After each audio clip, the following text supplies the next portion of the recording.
Magandang gabi po mga katipon sa Pilipinas. Ito po ang ating katipunan. Hindi ko po naririnig yung ating sound. Ulitin natin.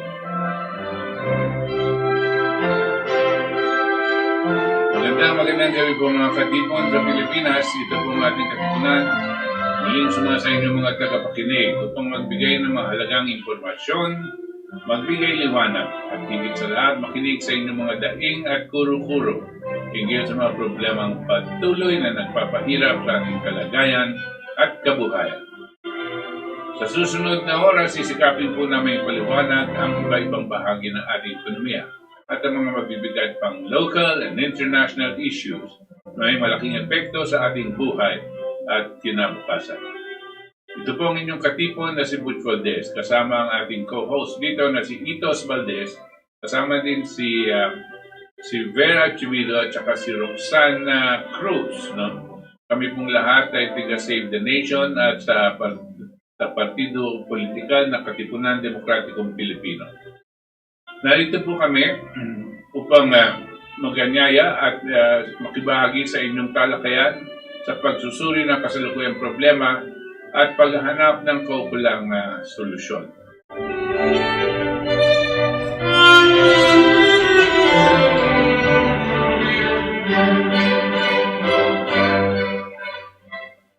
Okay, magandang gabi po ulit. Nandito po tayo. At katulad po ng dati at hindi natin po bibitiwan itong napaka-importanting issues na kinakailangan talakayin. No?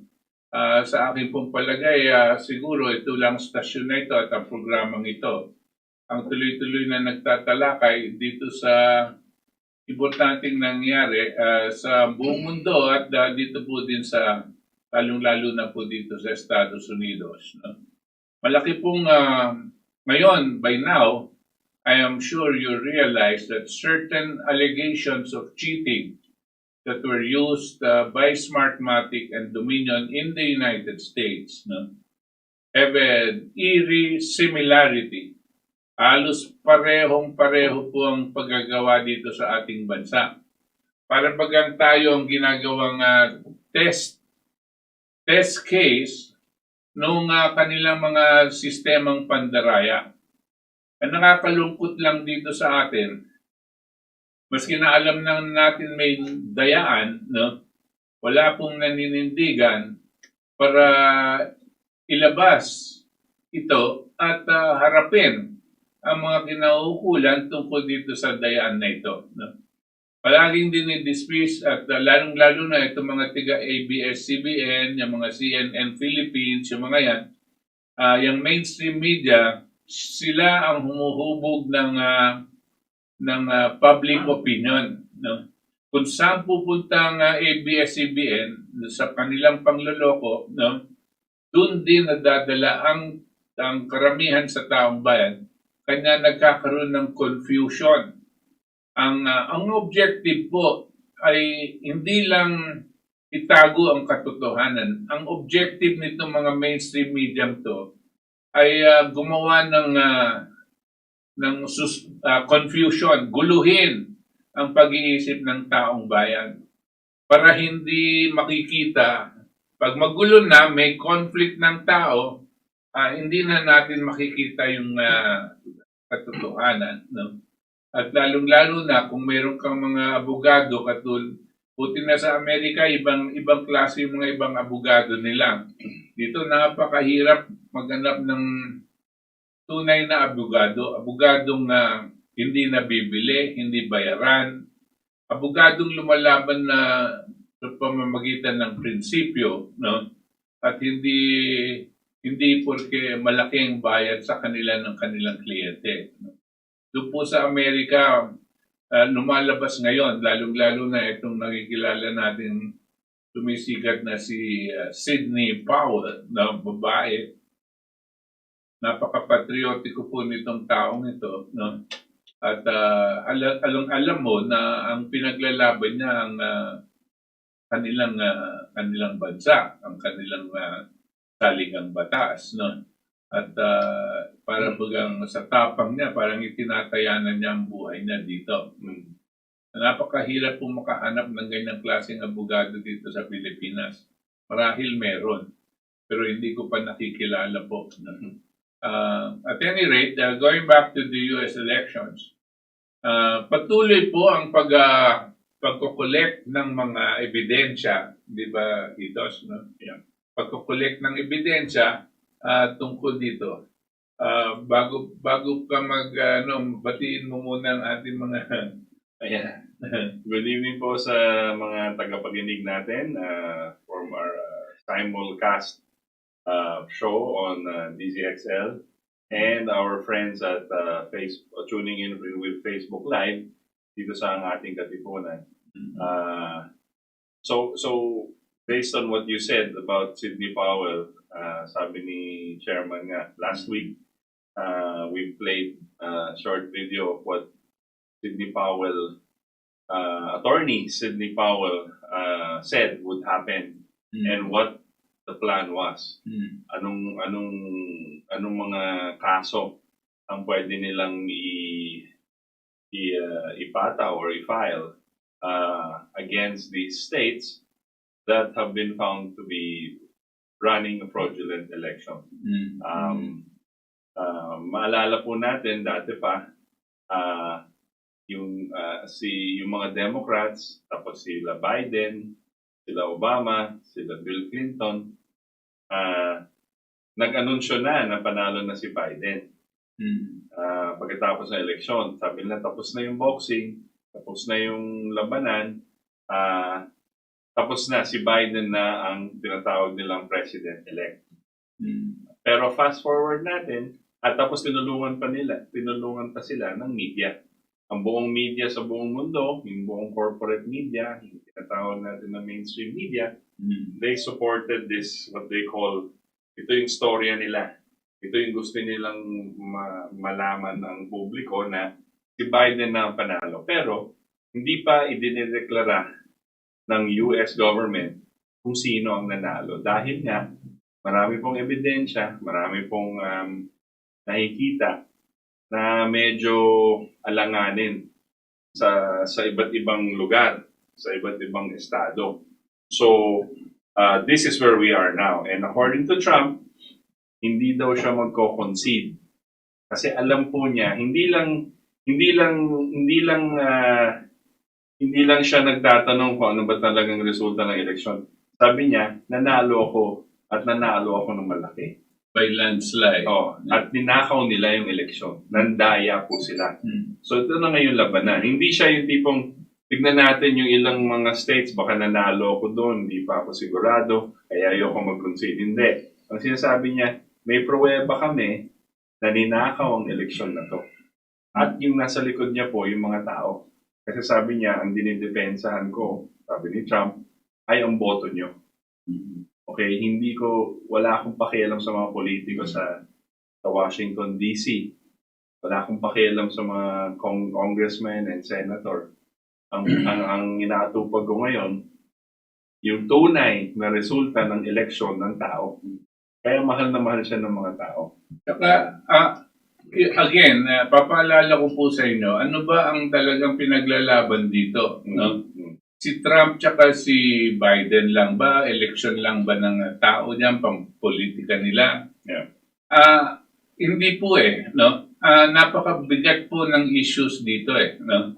Talagang magkakaiba. At itong si President Trump, no? Patuloy niyang paninindigan yung sinasabi niya na ihihinto na niya mga gera. Tatanggalin na niya yung mga sundalo dito sa mga iba-ibang lugar ng mundo, sundalong Amerikano. No? At pinapangako niya din, wala ng regime change.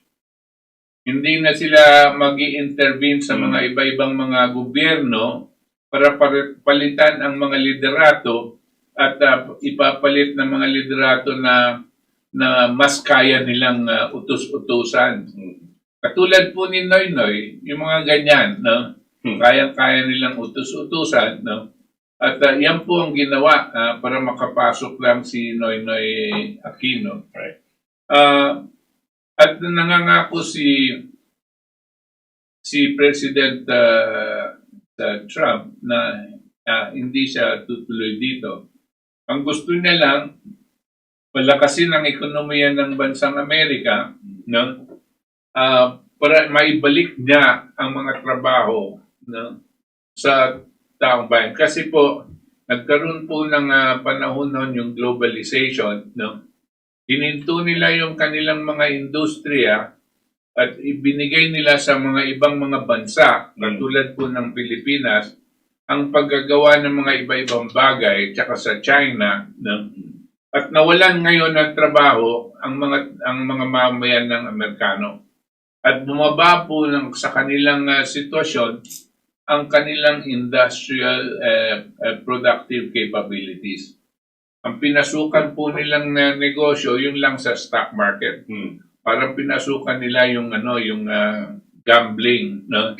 Parang ang tawag dito, casino. Yung pong stock market, casino lang yan. Para kang tumataya kung anong tataas, anong bababa.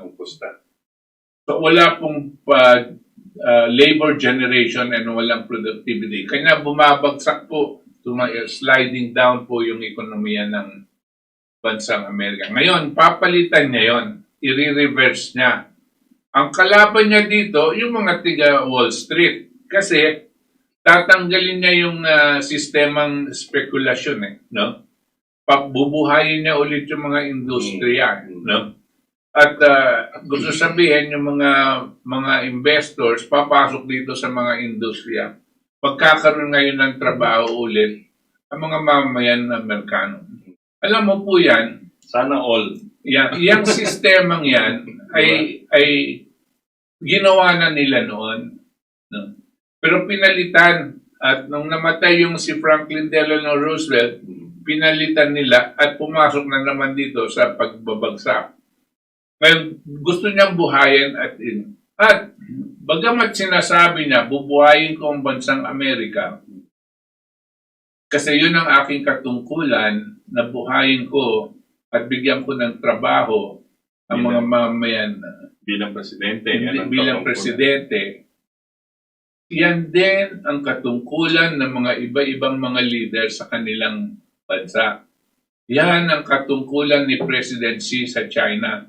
Kailangan palakasin niya ang kanyang ekonomiya para mabigyan niya ng trabaho ang mga mamamayan. Yan din ang gagawin. Ibig sabihin, all leaders must do the same thing because they have to protect their people, no? And improve the quality of life. At wag natin sisirain yung isang bansa para lang tayong uunlad. Hindi po pwede, hindi yun ang laro. Basta aayusin natin ang ekonomiya natin para tayo mismo ang uunlad. Kung gagawin nila, pues mabuti ko umunlad din ang ibang bansa. But hindi niya pipigilin. No? Ito yung sinasabi natin, no regime change. No? Ang dating mga presidente ng Amerika, ang tanong nila, publicly, sasabihin pa nila, are you with us or are you against us? Kampi mo ba ang Amerika o kalaban mo? George Bush. Sila George Bush, ganyan magsalita. Obama, gano'n. So matatakot ka ngayon, maliit kang bansa, no? Mapipilitan kang sumunod sa kanilang kagustuhan. Si Obama, ganyan din. No? Yung feeling of entitlement. No? Na ang bansang Amerika, ang pinakamalaki, kung anong gusto namin, sundan mo. Kundi papatayan ka namin, katulad ng pinatay namin si Gaddafi, katulad ng pagpapatay nila doon kung sino-sino, no? Mga ibang liderato. No? Yan ang kanilang pag-iisip. Pagpasok po ni Trump, iba. Kanya po gustong-gusto siya ng mga mamamayan Amerikano. Isa pang napaka-importanting pinaglalaban niya. Ang sabi niya, na ang bansang Amerika ay siya, personally, ay pro-life. Ibig sabihin, kalaban niya ang abortion. Hindi siya sasang-ayon sa abortion. Yung kabila naman, sila Biden, sila ang nagpro-promote ng abortion. Hindi sila pro-life. Ang nag-claim sila pro-choice. Pag pro-choice ka po, ibig sabihin, popondohan mo, pati na yung pro-abortion. Ganyan po ang nangyayari sa kanila. At yan po ang patakaran na nangyari. Yung pong mga tao na nagtatanggal doon sa kanilang sumpa, yung mga one nation under God, pinapaalis ng mga Democratic Party yung one nation under God. Kasi daw, pag sinabi mong under God, no, yung ibang mga relihiyon daw, naapekto. Hindi daw ganyan ang demokrasya. Ano pa yung ginawa nila? Ginawa nila sa mga iba-ibang mga eskwela, tinanggal nila yung mga cross.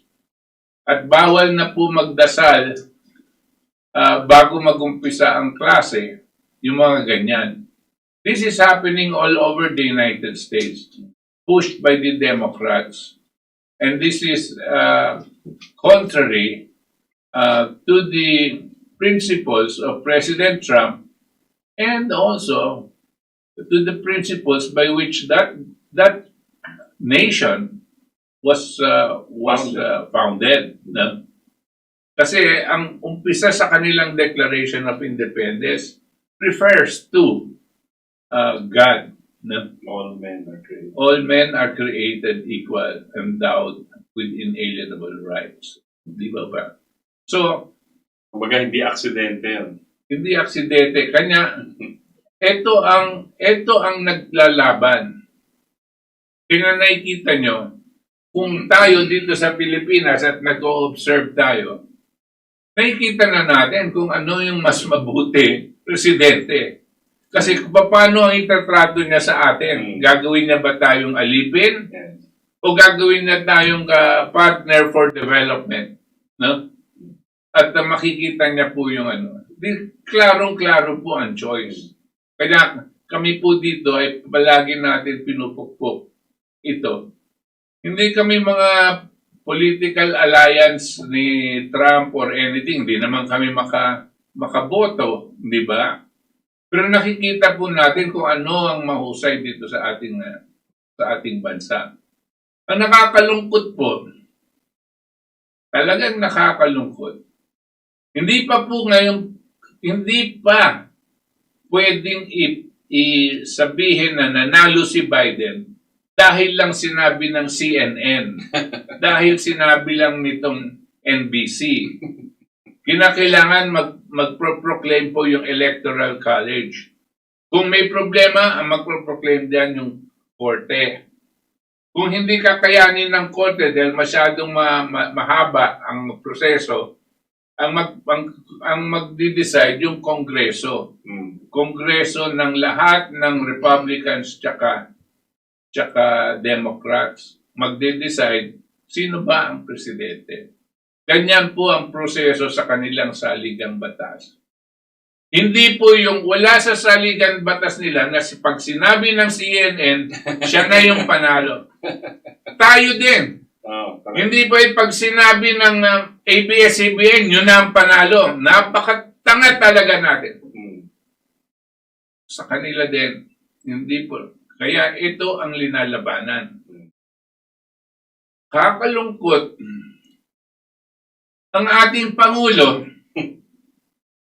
hindi ko alam kung sino ang nagsabi sa kanya o kusa siyang gumalaw na ganito. No? Nag-congratulate siya prematurely, talagang prematurely kay Biden. No? Nakakalungkot dahil ikaw ay isang presidente ng ibang bansa. Ang pinakamagaling mo dapat gawin ay maghintay sa opisyal na deklarasyon kung sinong nanalo. Napakahina naman po ng ating pag-iisip kung porke sinabi ng CNN, siya na rin ang papadala mong congratulations. Naintindihan niyo po? unless you did it on purpose. May bumulong. If it was a mistake, well, you're just gonna have to live with that mistake because later on, if Trump is declared president, kahiya-hiya talaga yung ginawa ninyo, Mr. President Duterte. Pag siya ang nagdeklara na presidente, kahiya-hiya ang ginawa mo. Ikaw pa naman, sinasabi mong kaibigan mo si Trump. At any rate, if Trump is declared president, there will have to be changes in the relationship of the Philippines with that of the United States and the rest of the world. It will be for the better. No? Kanya, Mr. President Duterte, pag-isip-isipin nyo muna bago kayo gagalaw. No? Dahil hindi nyo po iniisip yung mga importanteng ganito at aatupagin nyo lang itong ignoramus na Vice President ninyo na si Leni Robredo. Yun po ang talagang hindi maintindihan ng tao. Kasi Leni has 4% popularity rating. President has 91% popularity rating. Maski kung ano-anong gawin ni Leni dyan, maghubad pa siya dyan sa kalye. No? Huwag niyong papansinin. Kung anong sabihin niya, huwag niyong papansinin. Dahil ang taong bayan, hindi siya pinapansin. Pag ikaw ang nagpansin, aangat pa yan linchak na yan. Because you made her relevant. Any rate, going back to this situation in the United States, the system that they used in the Philippines is almost a carbon copy of what they did to the United States, except that what they did in the United is in a grander scale. It was in a grander scale, and it was really planned. Matagal nang sinasabi ni George Soros na kinakailangan tanggalin si President Trump by 2020. He was saying this as early as 2018, 2019. He kept on. Sino ba yan Smartmatic at Dominion? Si George Soros. Sino ba yung tao niya dyan? Si Mark Malloch Brown. Sino ba yung Mark Malloch Brown? Si Mark Malloch Brown na tao ni Soros, panahon ni Corazon Aquino at nung kampanya ni Corazon Aquino dito, nakadikit na yan si Mark Malloch Brown kay Corazon Aquino. Wala pang Smartmatic nun, pero nakadikit na yan at tinutulungan niya sa paggawa ng kampanya na lumilin lang sa taong bayan. At pinagyabang niya, at makikita nyo sa isang interview, hanapin nyo po, interview ng ANC, si Nancy Irlanda. Nancy Irlanda, 2014. 15. Ini-interview niya yung Mark Malloch Brown. At pinagyabang ni Mark Malloch Brown, kanya daw nakuha nila ang tao at nalinglang nila dahil dito sa fake na exit polls. Walang exit polls noon. Ano ba yung exit polls? Ito, dadating yung media, kasama yung media, tapos kunwari may magi-interview, sino bang binoto nyo? Binoto ko si Cory. Tapos, yun pong mga tao, ayos na ayos, yun ang lalabas sa media. So, meron image na may malaking populasyon ang bumoto kay Cory. Yan po ang pinapasok nila sa isip ng tao. Ito po ang pinagyayabang nung si Mark Malloch Brown nung panahon ni Corazon Aquino. At siya na buhat nun, Kasi ang tingin natin sa kanya CIA, buhat noon siya na rin ang naging consultant nila President Ramos. Siya na rin ang isa sa mga pumasok dito kay Gloria Macapagal Arroyo. At definitely, siya na rin ang pumasok dito kay Noynoy Aquino.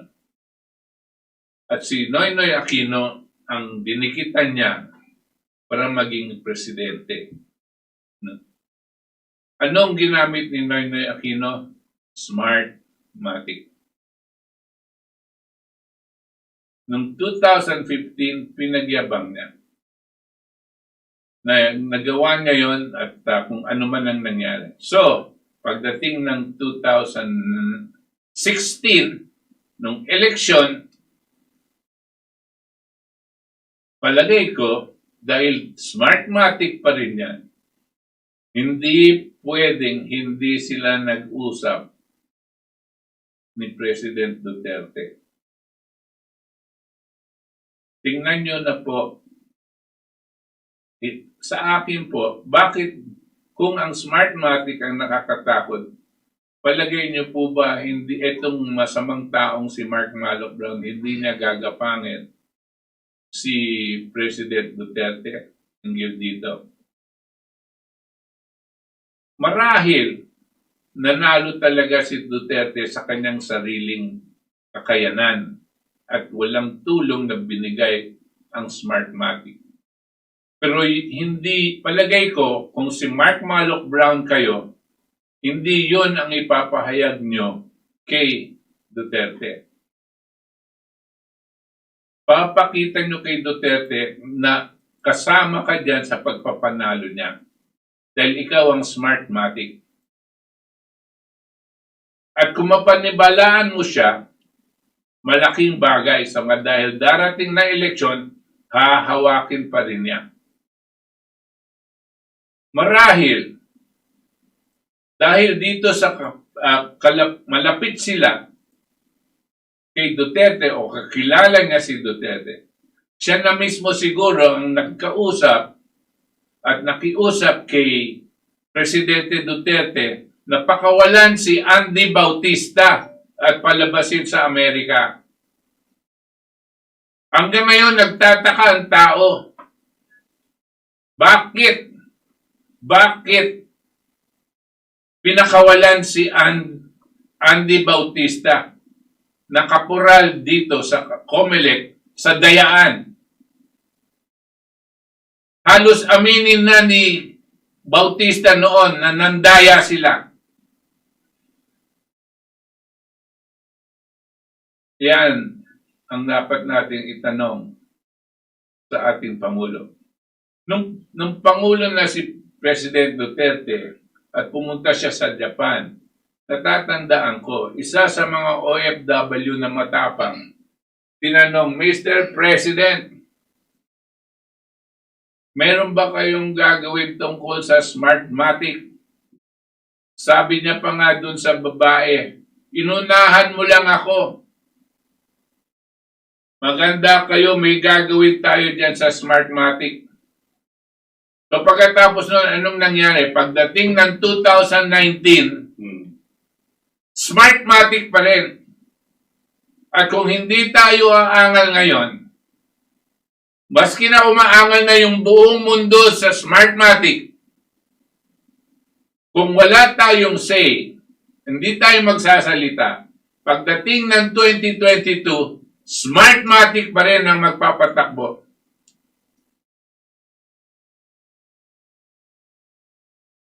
Maski na isinusumpa na ng buong bansa ang mga kalokohan, ang mga pagnanakaw nitong mga may-ari ng Dominion tsaka Smartmatic. Yan sila Mark Malloch Brown tsaka si George Soros na patagal na namin pinupukpok sa atin, mga tagapakinig. Bantayan nyo yan. Bantayan yan. Siya ang ganito. Yan si Soros. Masamang tao yan. Kampon ni Satanas yan. Anong nangyari? Last week, nagkaroon ng bidding ulit para sa 2022. Ano yung bidding na yon? Smartmatic? Kung ikaw yung presidente, pag nalaman mong ganyan, hindi ba hihinto mo muna yan? At hintayin mo ang nang mangyayari sa Amerika at nabisto itong mga ito? Ba't hindi mo pipigilin? Ito nakakapagtaka. Anyway, kanya po natin sinagawa to para pinapakita po natin ang nangyari sa Amerika, itong nangyari ngayon, ay siya rin ang ginawa sa Pilipinas. Kaya lang sa Amerika, may mga patriotikong mga abogado at may matapang na presidente nalalaban dito sa mga katiwalian ng nangyari. Ang pinaglalaban po niya, sinasabi na, ay ang mga mamamayan Amerikano. Hindi niya pa siguro nararamdaman na ang pinaglalaban niya ay ang sangkatauhan. The whole population of the world is what he is fighting for. Because if they are able to destroy Trump, the enemies of the human race will rise. They will implement measures that will enslave human beings all over the world and bring them to a level of poverty never before experienced by any civilization. Meron po tayong mga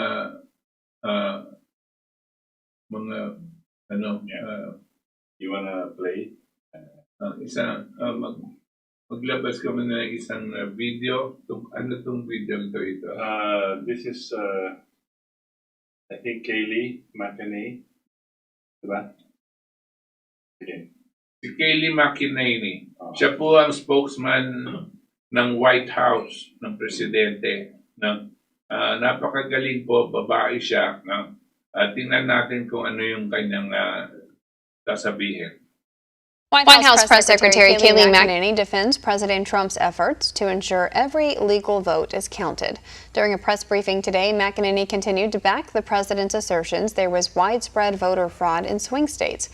She cited the court cases currently being litigated and called on election officials to take extra steps to assure illegal votes are tossed.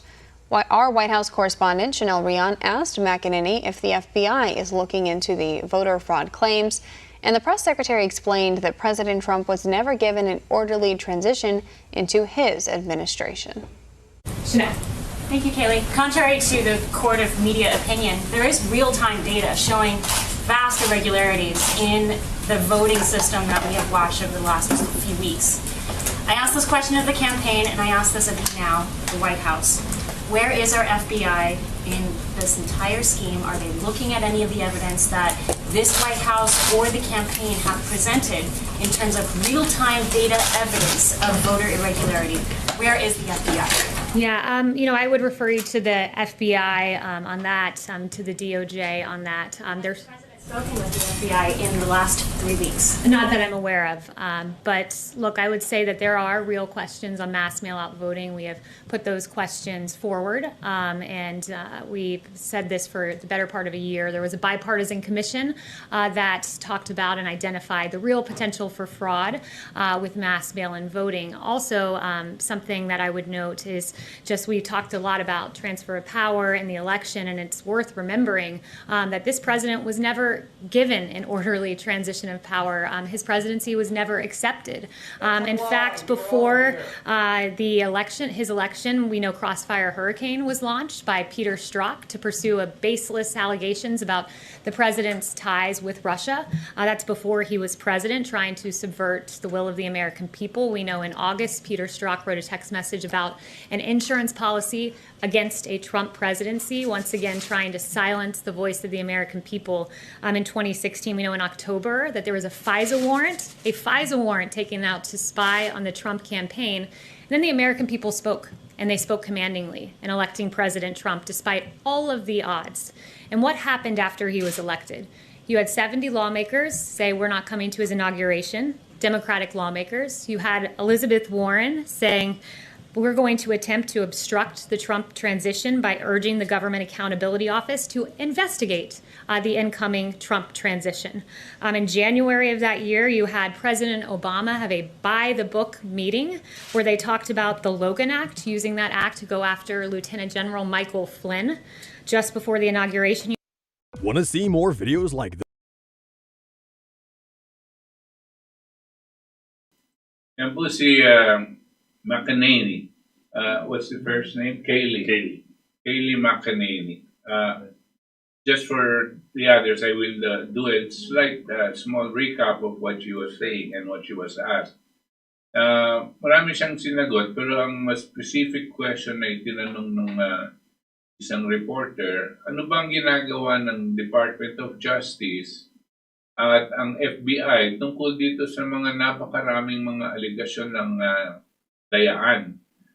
Gumagawa ba sila ng sarili nilang investigasyon tungkol dito at tungkol dyan? Dahil napakalaki at sila dapat siguro ang medyo involved dito sa investigasyon na ito. Hindi po madiretsyong sagutin ni McEnany ito dahil hindi naman siya ang tagapagsalita ng FBI tsaka ng Department of Justice. No? Basically, ang sinasabi niya, dapat siguro tanungin nitong mga ito, no? Kung ano yung ginagawa nila tungkol dito. Alam na po natin ngayon na itong FBI Director Head, ano pangalan niya? Christopher Ray, W-R-A-Y, ay nakadakdang matanggal sa kanyang posisyon dahil dito sa mga ginamit niya ang FBI illegally na kunwari gumawa ng mga ebidensya laban kay Trump nung ini-impeach siya nung nagkaroon ng mode nung panahon na gusto siyang i-impeach nila ng mga Democrats. Hindi po nagtagumpay ito. Pero klarong-klaro na itong si Christopher Wray na namumuno ng FBI noon, siya ba yung pumalit kay Comey? Si Comey, yung boss ni yung si Comey, ganyan din nagsisinungaling tungkol kay Trump. Kanya, pero hindi pa mapaalis ni Trump ito. Siguro, ngayong dadating na panahon, isa yan sa mga tatanggalin nila. At kumukuha lang sila muna ng mga ebidensya na dahil marami pong may kukulong sa darating na panahon. No? Ngayon, dun sa isang bagay naman, sabi ni McEnany, itong mga nasa Democrats talagang desidido hahanap ng paraan maski paano na pigilin pagpatuloy na maging presidente si Trump. At hindi niya masyadong in-specify. Pero dito sa item na tinanong ng reporter tungkol sa Department of Justice, the Department of Justice po, ang in-appoint ng presidente dyan, mag-head ng Department of Justice si William Barr. B-A-R-R. Mahusay po siya. Ito pong nakikita natin. Pero, ang sabi nila, hindi tayo masyadong minsan, porque in-appoint mo siya, kala mo tuta mo na siya. No? Dito po sa Department of Justice, hindi po ganyan kasi alam ni Trump ang integridad nitong isa at kailangan maging independent yung Department of Justice. Hindi po tulad sa atin dito, yung Department of Justice natin dito ay sunod-sunuran kay Duterte como member siya ng cabinet. No? At siguro itinuturo ni Duterte kung anong uunahin investigahin at anong uunahin gawan ng kaso. Kaya po napakarami nating kasong hinihintay kila Noynoy, no? Hanggang ngayon wala pong nangyayari dyan. Matatapos na po si Presidente, wala pong kaso si Noynoy at ang kanyang mga ibang alipores. Any rate, isa pa yon. Isa pa, ang Department of Justice po, puro abogado yan. Alam nyo naman ang abogado. No?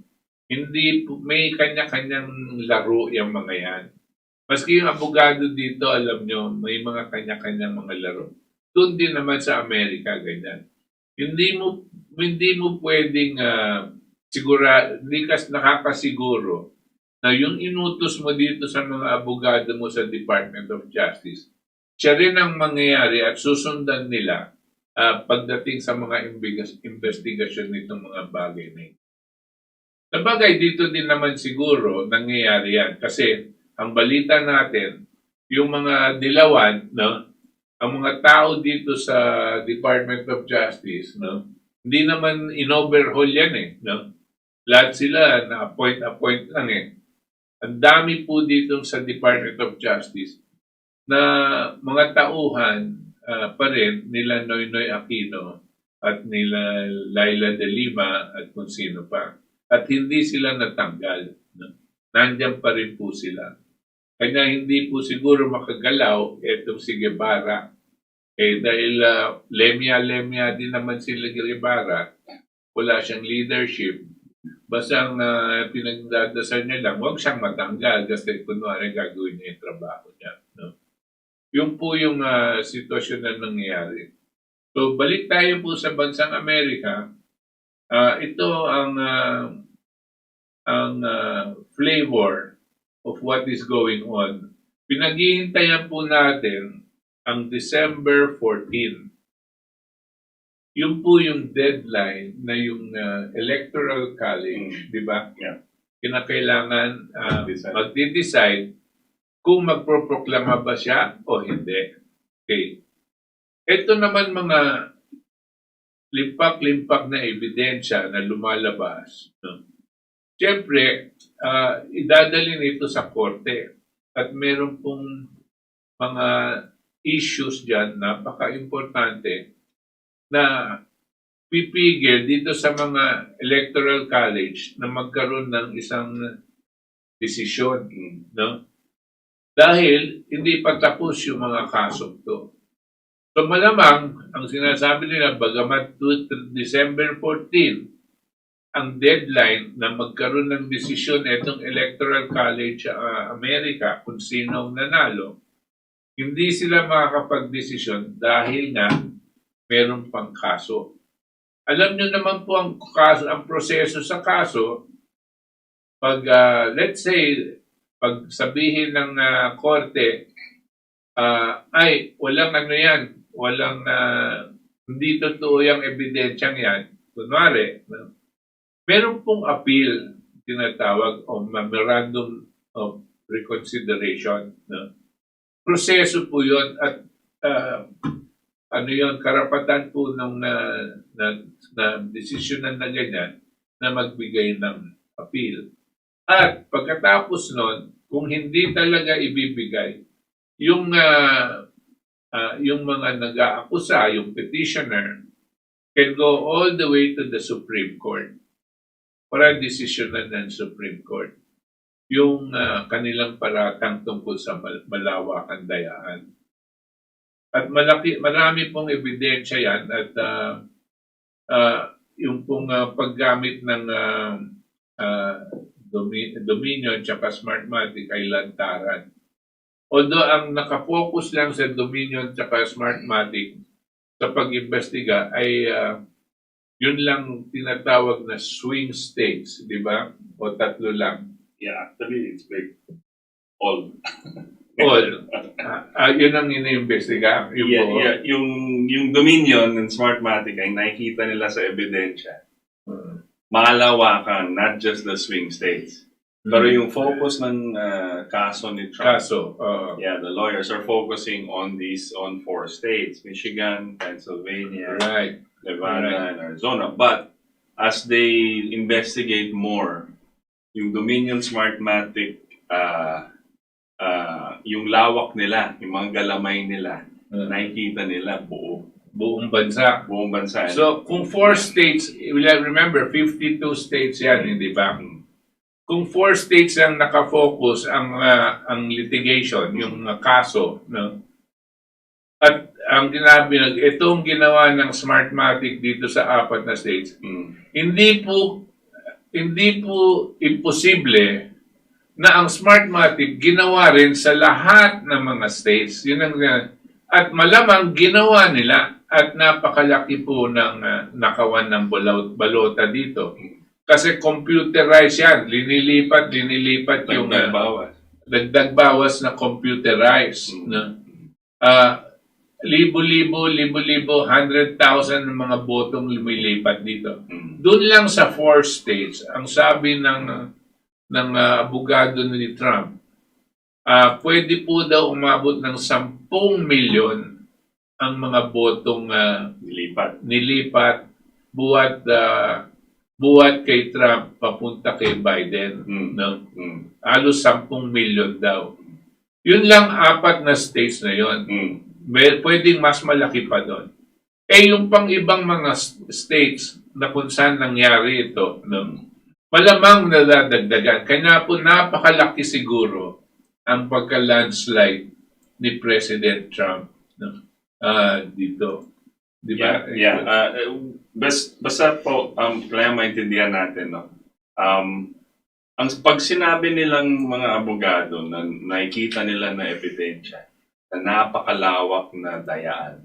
Hindi lang sa mga estado, Michigan, sa Pennsylvania, kundi lumalapit at lumalabas na mga ebidensya sa kanila. Minsan lumalapit sa kanila ito yung ebidensya o ito video sa itong state, itong county, ang dami na pong lumalapit sa kanila. So when they make a statement sa press con, hindi tulad ng mga press con dito ng mga politiko o mga abogado na haka-haka lang o whatever, nagpapapogi. Ito, pag sinabi nilang nakikita namin may dayaan at malawakan dayaan, ibig sabihin kailangan may ebidensya kayo. At sa mga pagsusuri namin, nakikita namin itong mga batikang na abogado ni Trump. Hindi ito mga pipitsugin na lawyer.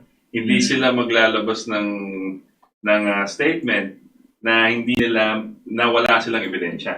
Hindi pa nila nilalantad, medyo konti pa lang, pero nakikita nila. And paano po nagagawa itong Dominion na tinatawag na natin? Dominion, ang company na ginamit dito sa mga estadong to, pero Smartmatic ang may-ari ng Dominion. Okay? So nakita natin yung Smartmatic. Na-mention na po ni Butch kanina yung si Malloch Brown.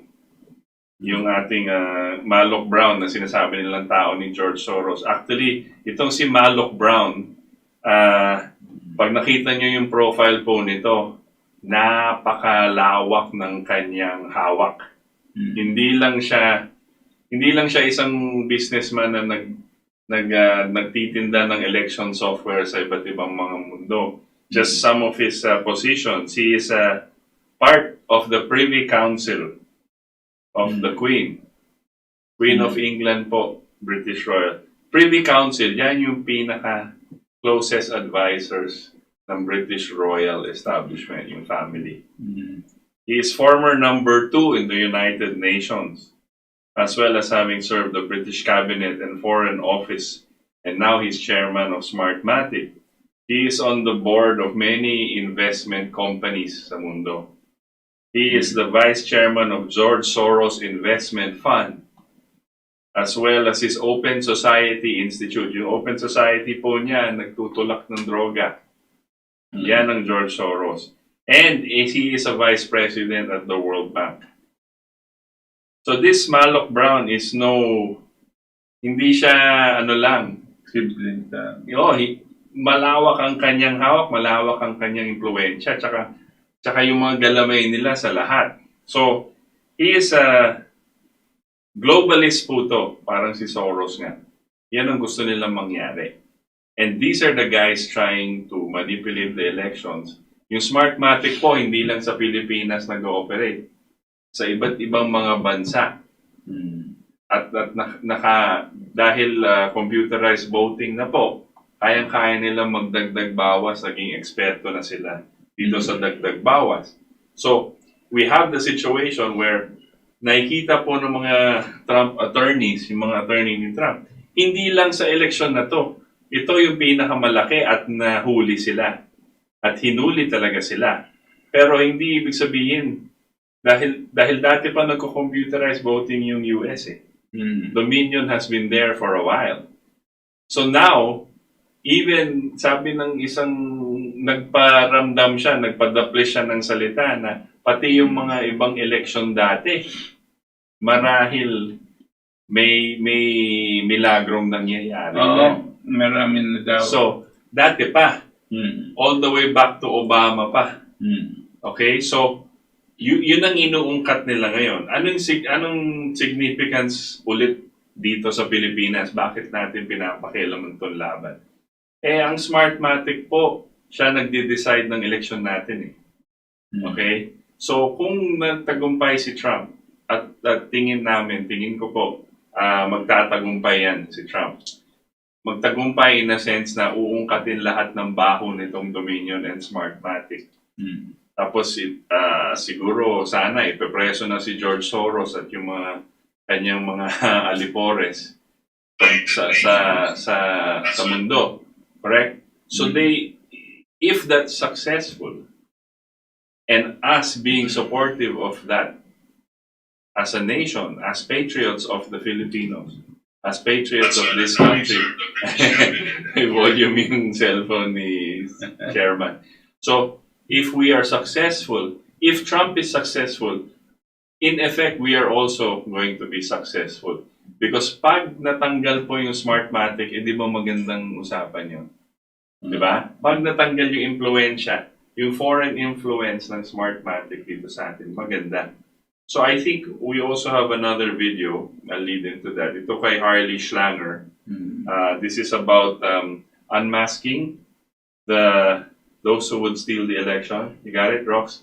Okay, so I'm not sure how long the video is, pero pakinggan natin for a while, tapos i-discuss natin. Sinasabi nito si Harley Schlanger, kaibigan natin from the LaRouche movement, is ito yung detalyado. Kasi yung LaRouche movement po, malalim rin ang research on George Soros and Malloch Brown and all of these guys. And ano yung saan sila yung galamay nila, saan umaabot.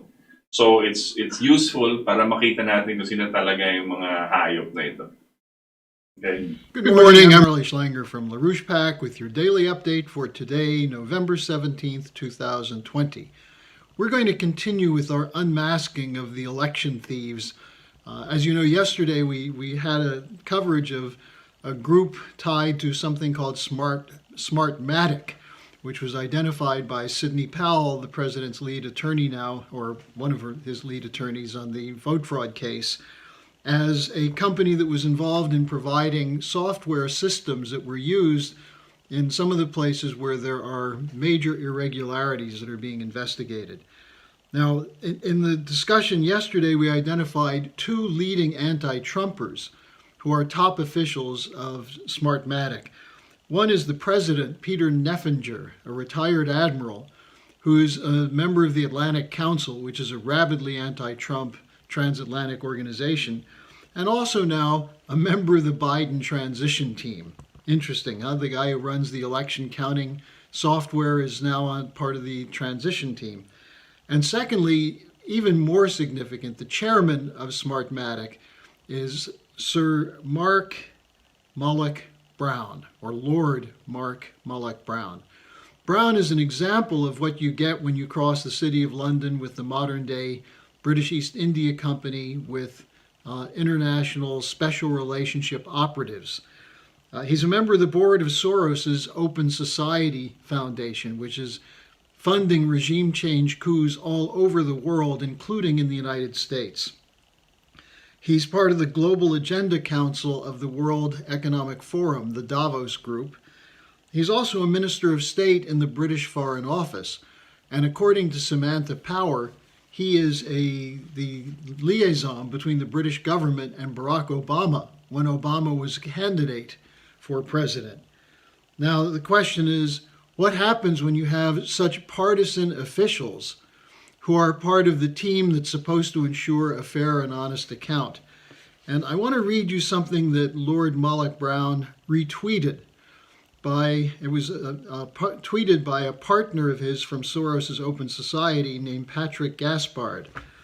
In fact, Gaspard is the president of the Open Society Foundation. And before the election, Gaspard tweeted this out. "Hey, Dems, you're about to retake the presidency from the hands of this madman. Stop walking around like zombies. Recognize the win, own it, and do something with it." That was retweeted by the chairman of Smartmatic, the company that's involved in counting the vote. So that gives you somewhat of a sense of who was in charge of the election fraud operation. Now here's more. We've been told now that two institutions that are part of the Homeland Security Office have confirmed that it was a fair and honest election. These are part of the Elections Infrastructure Government Coordinating Council, and the Election Infrastructure Sector Coordinating Executive Committee. And they said there's no vote fraud. They issued a joint statement which said the November 3rd election was the most secure in American history. Well, secure is an interesting word. Secure for whom? Right now, the statement continues, across the country, election officials are reviewing and double-checking the entire election process prior to finalizing the result. In other words, trying to keep the fraud in place. Then they say, even though the results are close, there is no evidence that any voting system deleted or lost votes, changed votes, or was in any way compromised. While we know there are many unfounded claims and opportunities for misinformation about the process of our elections, we can assure you we have the utmost confidence in the security and integrity of our elections, and you should too. Now, this Government Coordinating Council is part of the Department of Homeland Security, Cybersecurity and Infrastructure Security Agency. And it's headed by Microsoft's former director for cybersecurity, Christopher Krebs. Krebs put together this team in 2018, and it's made up of, quote, over 30 firms responsible for developing, deploying, protecting, and defending our nation's critical voting infrastructure. Members provide key components to the functioning and security of elections, such as voter registration, tabulation, electronic poll books, election night results reporting, ballot printing, and online balloting. In other words, oversees the whole operation.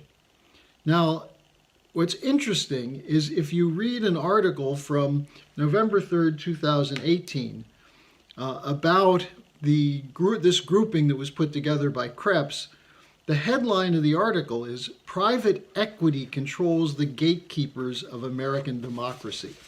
Private equity. And the article says 3 obscure private equity-backed companies control an estimated $300 million of U.S. voting machine industry. Though most of their revenue comes from taxpayers, and they play an indispensable role in determining the balance of power in America, the companies largely function in secret. And this is an article in Bloomberg News. It goes on to say that Lord Malloch Brown's Smartmatic company, which claims to be the world leader in election technology, primarily worked for the banking industry. So as I said, what Lord Malloch Brown represents is an interface between the City of London and the intelligence operations that represent British intelligence.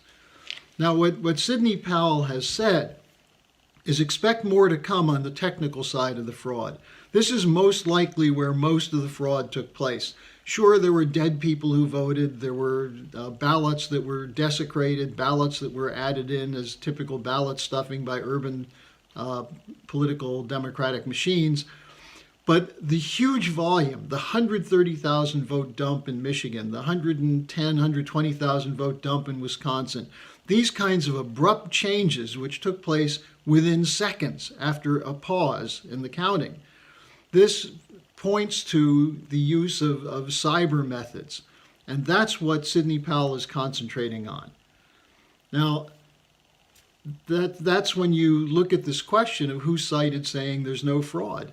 People from the industry, including from the banking industry. Now, just to add to this, let's take a look at the idiot comment of the day, not surprisingly coming from Nancy Pelosi, the Speaker of the House.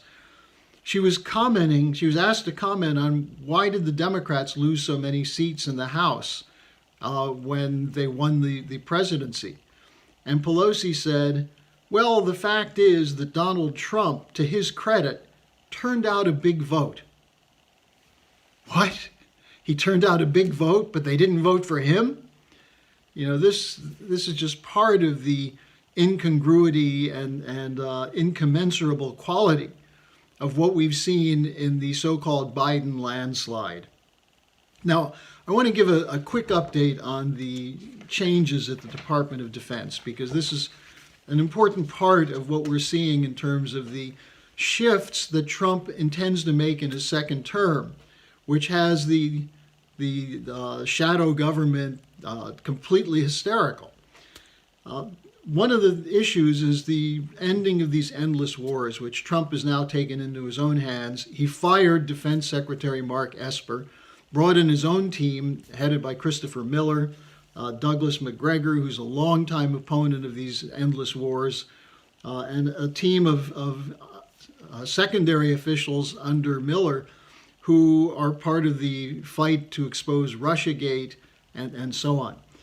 Now, here's something that was reported in the Washington Post, but it was underreported and not really, it was part of the story saying that Trump is doing something nefarious by firing the defense secretary on his way out the door. Well, it may not be Trump's way out the door, but here's what the Washington Post reported.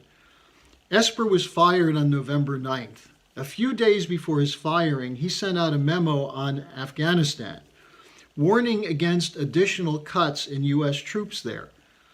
The leaked report of this memo, which is classified, of course the Washington Post gets these classified memos, said that conditions on the ground are not yet right. It would be a premature evacuation.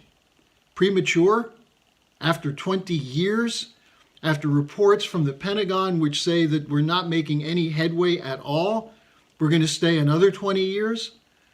Now, furthermore, there was a fight launched by Robert O'Brien, the National Security Advisor to President Trump, who gave a couple of speeches recently where he said we're going to pull our troops out of Afghanistan.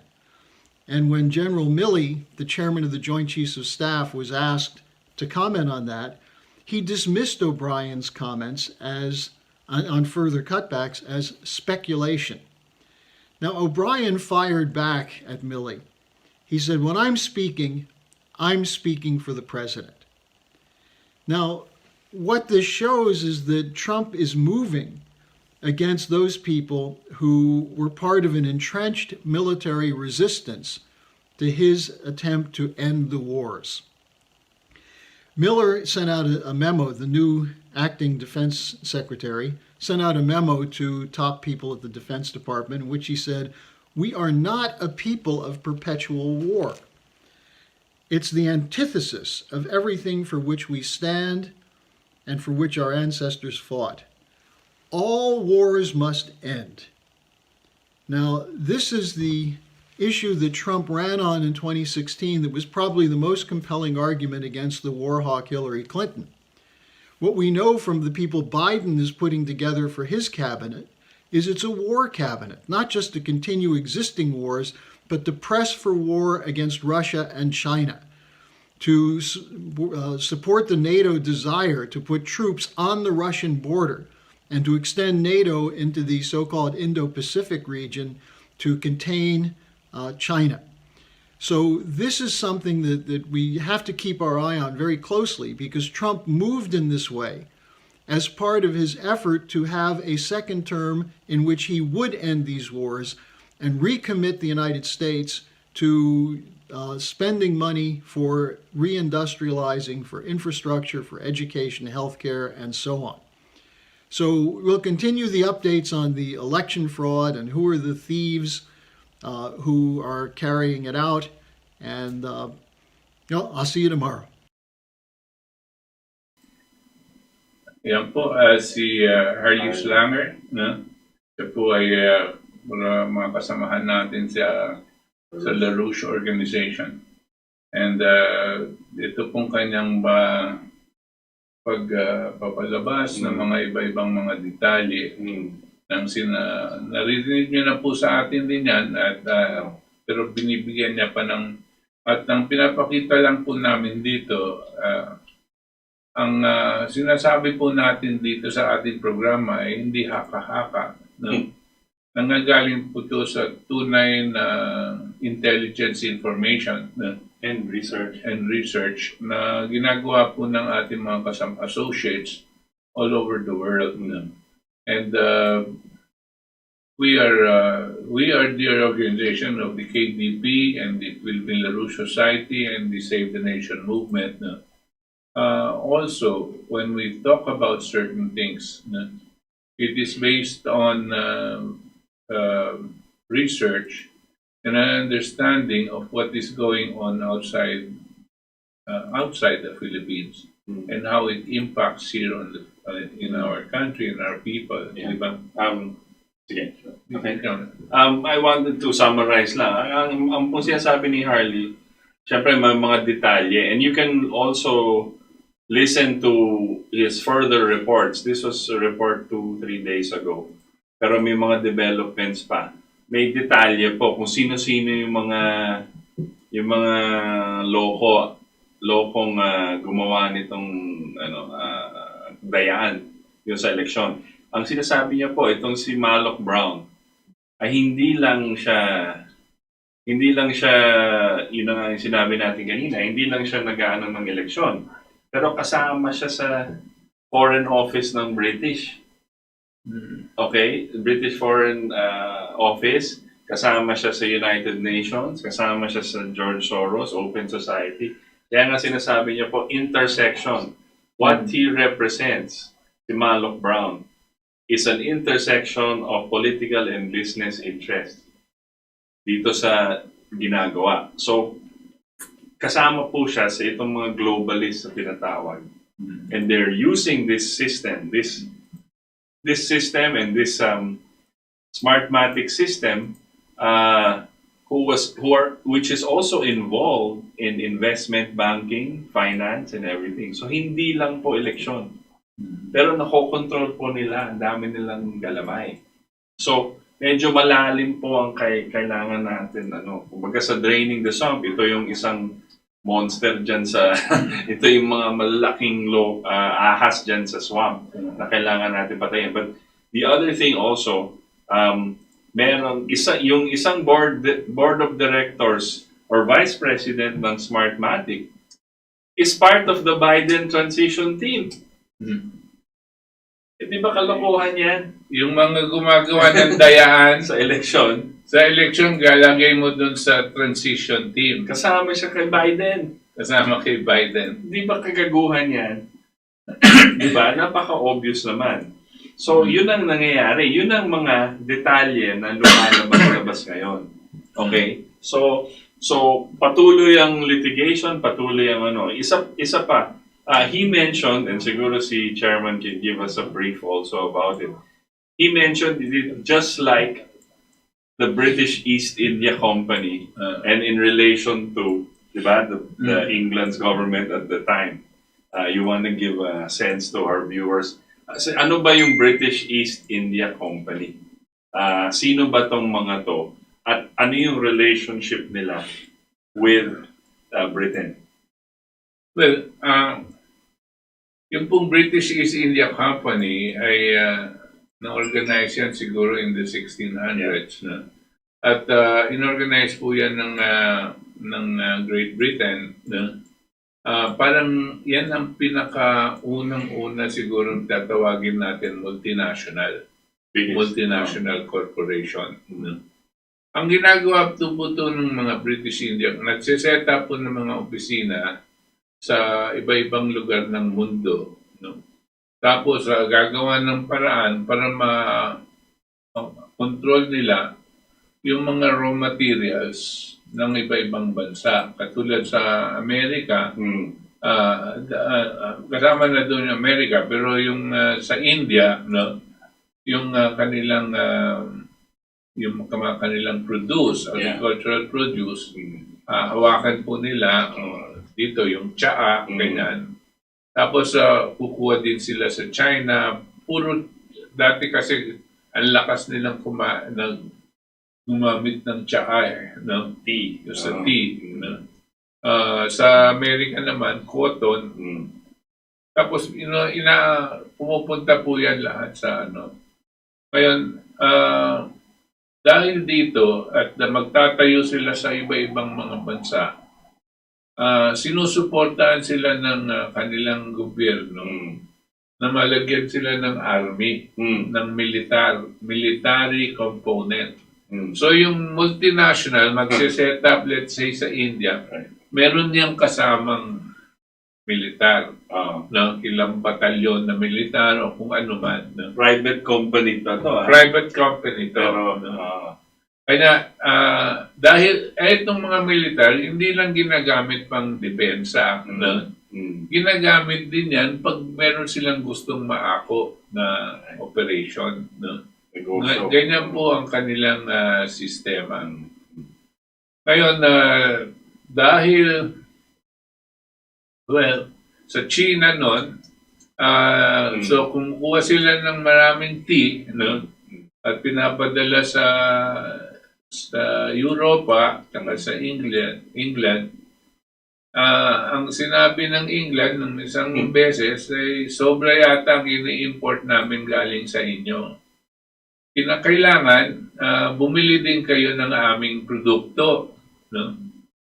Ano naman produkto mabibili namin sa inyo, sabi ng China. Meron kaming dyan, opium na pinoproduce dyan sa India. Kinakailangan bilhin nyo yan. So, mga kapatid, wala pa naman nun na mga batas laban sa droga. Opium, alam nyo na po yun. So, ito ang ginamit pangpasok dito sa China. At nung nakita ng emperor ng China na sumisira ito ng kanyang lipunan, gumawa siya ng mga hakbang para ihinto ito. Pinagbawalan niya ang paggamit at pagbenta ng droga o tawag natin droga ngayon ng opium doon sa kanilang bansa. Ang nangyari po ito mahigit ng 100 taon, about 120 years ago. Now, nung nangyari po yan, ayaw po ng British na ginawa ng China yan kasi negosyo nila yung nagbebenta sila ng opium. No? Tapos ang sinabi nila sa China, kinakailangan bumili kayo, kundi gagirahin namin kayo. Nagkaroon ngayon ng opium war. Yung opium war na yon, siyempre, China hindi masyadong malakas sa militar at mga vapor at mga ganyan. Natalo sila at kinailangan, nung nahinto yung gera, kinailangan i-secede nila o i-concede nila ang Hong Kong na magiging pag-aari ng British for the next 100 years. Kasi natalo sila. Ang kakampi po ng British dito, yung mga Portuguese. Sumali sila at ang kinuha naman nila yung Macau. No? Kanya po ganyan, 100 years din sila. So ito po nangyari, ang pinag-usapan para mahinto na yung gera, kinuha nila yung Hong Kong at yung Portuguese kinuha yung ganyan po ang kanilang sistema. Pinapasukan nila yung mga bansa at itinutulak nila. Ang tunay na talagang exports ng mga British noon ay itong droga, itong opium. And the slave trade also. Tsaka yung slave trade, yung pagbebenta po ng mga alipin. Kung kinukuha nila sa mga iba-ibang bansa tulad sa Africa, no? Tapos binibenta. Ang kumpanyang humahawak nyo na ito yung British East India Company. Dahil banda doon ng mga Africa, banda dyan ang mga kinukuha na nilang mga alipin. Tapos binibenta sa Western world na yun po ang gawa niyan. Yun. So, yun ang brief. But the important thing po, kinompare po ni Harley Schlanger, itong ginagawa ni Malloch Brown at yung British, yung British, well, kasama na yung royal family doon, tapos kasama na yung medyo, yung mga banking elite. Kasi, ang gusto niya sabihin, yung British East India Company dati, in the 17th century, is a private company. Pero, parang tinulungan ng kanilang gobyerno suportado sa militar, sa ganyan, sa politika, para to conquer other nations. Ganun rin daw ang ginagawa nitong Smartmatic in the person of Malloch Brown and George Soros. Alala niyo po, when we say regime change, they are backed up. Malloch Brown is very close to the Queen of England, yung kanilang Privy Council. Yung Privy Council niya parang close-in advisors. Sila talaga ang nagdidikta kung ano yung policy ng bansang Inglaterra. Hindi po yung tao, hindi po yung parliament, sila. Okay? We can talk about this in another time, but that's history. So, ito pa yung intersection. Suportado nila. At kung nakita nyo po yung interview nga, sabi ni Chairman, about Queen Elizabeth and yung mga British Privy Council, ito yung mga highest level of British officials. Sabi nila, President Trump represents a real danger to the interests of the British Crown. The British Empire. British Empire. Gusto na kasi empire. Okay? So, when nung nirelate ni Harley Schlanger ito na parang ganun rin in the 17th century, gumagamit sila ng mga private financiers tsaka yung mga kumpaning tulad nitong Smartmatic para kunin or subjugating yung mga economies. Now, if you look at the Philippine example,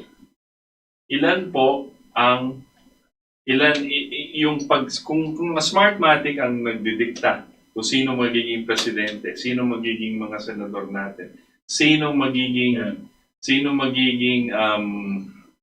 mga congressman natin dahil computerized election. Ano na yung taong bayan? Eh syempre yung mga policy nila ang iiral, di ba? Yung mga gusto nila. So this is a private company, but it is the policy of this banking elite na tinatawag nila sa Davos, Switzerland. Doon sila nagmi-meet. Sa Davos. So Davos, Switzerland is a nice resort town doon sa Switzerland. Doon yung mga elite ng mundo, Bill Gates, the leaders of banking, finance, politics, culture, ganun. Academe, doon sila nagmi-meeting at doon sila nag-iisip ano yung policy natin para sa buong mundo. Sa buong mundo. Sila ang nagdidikta. What Trump represents right now, just as before, what the Chinese emperor did when kinalaban niya yung British East India Company, natalo nga sila, pero kinalaban niya. What the U.S. founding fathers, American founding fathers represented when they went against the British Empire, what our founding fathers did, whether it was as united or not, they went against Spain, is representative po ng gusto ng tao, ng mundo, yung our whole country, our whole nation, and the intentions and the desires of yung mga tao sa buong mundo na gusto nila ng freedom and sovereignty. So the fight of Trump against these guys, yung Dominion and Smartmatic, is the same as the fight of the past against oligarchy against empire. Even the KDP's efforts against the oligarchy, representative po, ganun na rin yun. Because it is against private power, private finance and economy, against the public interest, against general welfare na nakasaad sa ating constitution. That's why they want to change our constitution, di ba? Basically, it's a battle of the interest of the few versus the interest of the population, the human population. No? Yeah. At ang lumalaban ngayon, ang human population, umaalboroto, nagre-reject itong pagpapaalipin sa atin. Right. No? Pero ang hirap kasi, yung sinasabi natin na British, kanyan, totoo po yan. At diyan po nang sisimula yung tinatawag natin na deep state. Right. Para bagang yung British influence na mga financial interest, mga banking dyan, mga oligarch, mga reyna, mga ganyan. Yung mga malalaking interest, sakop po yung Wall Street, sakop din yung mga mga iba-ibang liderato sa mundo. Right. No? Industry. Para dito, maski na konti lang sila, sasabihin nila, magsama-sama na tayo para kontrolin natin ang mundo. Ito po ngayon ang nangyayari. Pag sinabi mong oligarko ka, katulad ng mga oligarko natin, sakop yan dun sa kanilang interes, laban po sa taong bayan. No? Tapos, siyempre, kakausapin nila yung mga liderato ng mga bansa para sumang-ayon sila, at pag sumang-ayon sila, papayamanin sila, susuportahan sila sa kanilang liderato, no? O kaya pag ayaw nila, papabagsakin sila. At ito mga ibang leader naman, naniniwala sa mapakalaking kapangyarihan nitong mga deep state na ito, natatakot, sumusunod na, nagpapayaman na rin, no? At tatalikonan nila ang kanilang sariling taong bayan. Ito ang nakakatakot namang baka mangyari sa atin o nangyayari sa atin. At meron po tayong nakikita, kanina minention ko na, kung bakit bigla-biglang ang napakaaga, premature, nag-congratulate si Duterte kay Biden. No? Tapos, itong Smartmatic, habang linilitis at iniimbestiga at karamihan ng mga dayaan sa Amerika dahil sa Smartmatic, last week lang, parang in-approve natin, Smartmatic na naman ang sa 2022. Ano ba sila? Hindi ba sila nanonood? Wala ba silang alam kung anong nangyayari? Tanga na ba na yung mga advisor ng presidente? Tapos, itong si Andy Bautista. Kasama po yan sa COMELEC, the Smartmatic, nung nagkaroon nga ng mga dayaan. At itong si Andy Bautista, kung tatandaan nyo, siya yung COMELEC commissioner nung naging presidente si Duterte. Right. Siyempre, naging vice president din si Robredo. No? Pero ang importante, si Duterte, sa palagay nyo ba, sa pinapakita natin napakalaking kapangyarihan nitong mga Smartmatic tsaka Dominion. Tapos andyan pa yung bata nila si Andy Bautista. Sa palagay nyo ba, hindi nila makakausap ang presidente bago sa eleksyon? At hindi nila mabibigyan ng kanilang mga interes. Sa palagay ko po, hindi po pwede. Isa yan kung bakit pagkatapos ng eleksyon, halos madalian, pinaalis si Andy Bautista pumunta sa Amerika. At tayo naman dito sa Pilipinas, siyempre, ayaw natin paniwalaan na itong presidente ito na mahal ng taong bayan, ay tatry do rin tayo. Pero nakakagulat, bakit hanggang ngayon, susuporta siya sa Smartmatic. Hanggang ngayon, ayaw niyang banatan itong mga oligarko. No? Kung ano-ano yung ginagawa nila, pero sa palagay ko, parang malihis ang isip ng tao dito sa tunay na problema. Isa pang kasama dito sa deep state na ito, itong mga nasa pharma. Itong gumagawa ng vaccine. Lumalabas at lumalabas ngayon, nagpawang kasinungalingan itong sinasabi nila tungkol sa COVID. Dahil sila mismo nakikita ang datos ng nagre-recover sa COVID. Kung if you are 1 to 20 years old na tamaan ng COVID, ang recovery rate is 99.997. Halos 100% po ang siguradong hindi mamamatay. Pag kaedad ko na, lampas na ng 70, no, ang aming chances of survival is 95%. Napakataas po ng chances of survival. Bakit pa po kailangan ang vaccine? Isipin niyong mabuti. Yung vaccine, pinasok yan sa ulo ng tao. Para saan? Sa pera. Isa pa, gagawa ng isang pamamaraan para ipipilit ito sa tao. Pag hindi ka sumunod, ikukulong ka o hindi ka papabayaan makabili ng mga pangangailangan mo. Hindi ka pwede pumunta sa bangko, wala kang bank account, wala kang passport.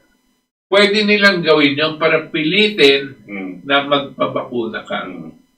It is one way of controlling your population. At pinapakita mo sa kanila na kontrolado ko kayo, sumunod kayo, o kaya mahihirapan kayo. Ngayon lang nararamdaman na natin na binibigyan na tayo ng sinyales na mandatory itong vaccine na ito. At sinasabi nila, ang pangungunahan daw babaksin, itong daw mga sundalo at mga kapulisan at ang kanilang mga pamilya. Pagkatapos daw, yung mga sanggol at mga batang maliliit. Bakit? Una-una, bakit ang pulis at militar? Sila na ba ngayon ang magiging guinea pig? Guinea pig, ihintayin natin baka mamamatay o wala. At pag hindi nagkasakit, total ngayon, wala naman talagang nagkakasakit. Wala naman namamatay. Pag hindi nagkasakit, sabi dahil dito sa vaccine. Pero kumita na sila. Kumita na. Pero mo 500 pesos bawat bakuna. No? Saan pupunta ito? At kaninong bulsa pupunta ito? Humihiram tayo ng bilyon-bilyon. Doon mapupunta. Diyan pupunta po at hindi natin kakailanganin. Yan ang nakakalungkot. Isa pang nakakalungkot at nakakagulat. Alam mo po, meron pong salitang ginagamit ngayon ang ating Pangulo doon sa sabi niyang dahil nagkaroon ng sakuna, magtatayo siya ng isang national task force ng calamities, ganyan-ganyan. Maski na meron na tayong national NDDRMC. Pero magtatayo pa rin daw siya. No? At meron siyang slogan na ginamit. Build back better. Build back better. BBB. Build back better. Ang nakakapagtaka, siya rin ang ginamit ni Biden na slogan. We will build back better. Siya rin ang ginamit na slogan ni Prime Minister Trudeau. We will build back better. siya rin ang ginamit ng isang, I think it was Merkel, na we will build back better. Ano ba ito? Nakakapagtaka po. Ano ba to? Sinyales. Sinyales po sa kani-kanila na sumasang-ayon sila dito sa programa na gagawin nilang alipin ng taong bayan o kontrolin nila. Matakot po kayo. Wala tayong ibang maaasahan kundi ang ating Pangulo. Gisingin po natin siya. Bigyan po natin siya ng kaalaman na ang napaka-importante po sa atin ay magkaroon ng trabaho, mabuhayin ang ating ekonomiya. Pipilit natin po sa kanya itong Artikulo 12, Section 17 and 18. Ito pong sinasabi natin, ang pag-aako ng public utilities sa kuryente, sa tubig at iba pa. Pag nakuha po yan, siyempre ang ibababa niyan ang halaga ng singil sa taong bayan. Pag binaba niyo po ang singil sa taong bayan, magkakaroon po sila ng savings dahil imbes na 3,000 ang babayarin, 1,000 lang. Yung pong hindi nila papambayad sa kuryente na 2,000, parang dagdag po yan sa kanilang kinikita at meron silang ibang mabibili. Kada buwan po yan. Sa kuryente lang po yan. Pwede din sa tubig, pwede din sa mass transit system, pwede din sa ibang public utilities tungkol sa telecom. No? At pag sinamang pulat yung suma total na yan, no?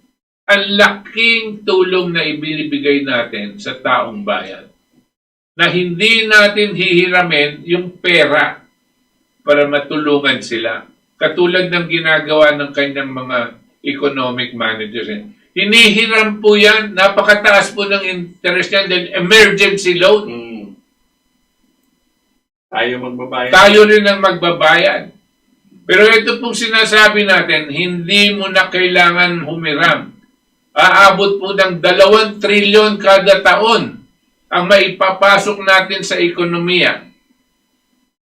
At yung mga negosyante na makikinabang din dito dahil ibababa ang halaga ng kuryente, magkakaroon sila ng pondo para palawakin yung kanilang negosyo at padagdagan ang mga magtatrabaho sa kanila to generate labor.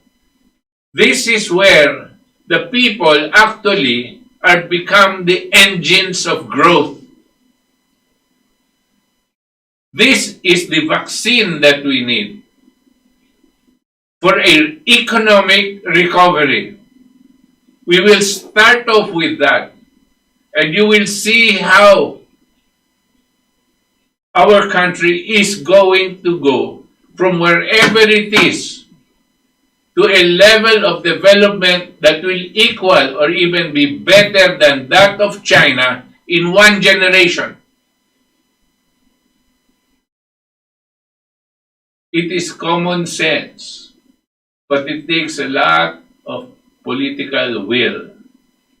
And if you are going to surrender to the oligarchs, if you are going to surrender to all of these interests that plan to enslave human beings, there is no future for our country. And all of those stupid people thinking about becoming president by 2022 will just drag the whole country down to the drain. The economic situation will be double, triple, or quadruple worse by 2022 than it is now. kayong mga walang trabaho ngayon, madadagdagan kayo by fourfold. Kasi lahat yung mga nandyan sa OFWs natin, tatamaan din ang kanilang mga ekonomiya. At magdadagsaan pabalik dito at wala silang maharap na bibigay na trabaho. Dahil natakot ang ating Pangulo harapin ang mga oligarko. That's the only reason. None of these economic managers, advisors, are going to tell the president this one. Because they are all lackeys of the oligarchs. We must take very determined steps to save our nation. We are going to have this opportunity that Trump wins and he will leave us alone to develop our country. He's not going to intervene to change the leadership. He will not intervene to change our economy. That will serve only them. And in that kind of situation, we can participate and collaborate with all other countries of the same thinking to develop the quality of life of every single human being in our country and in theirs. This is the direction that we should go for. It is not impossible,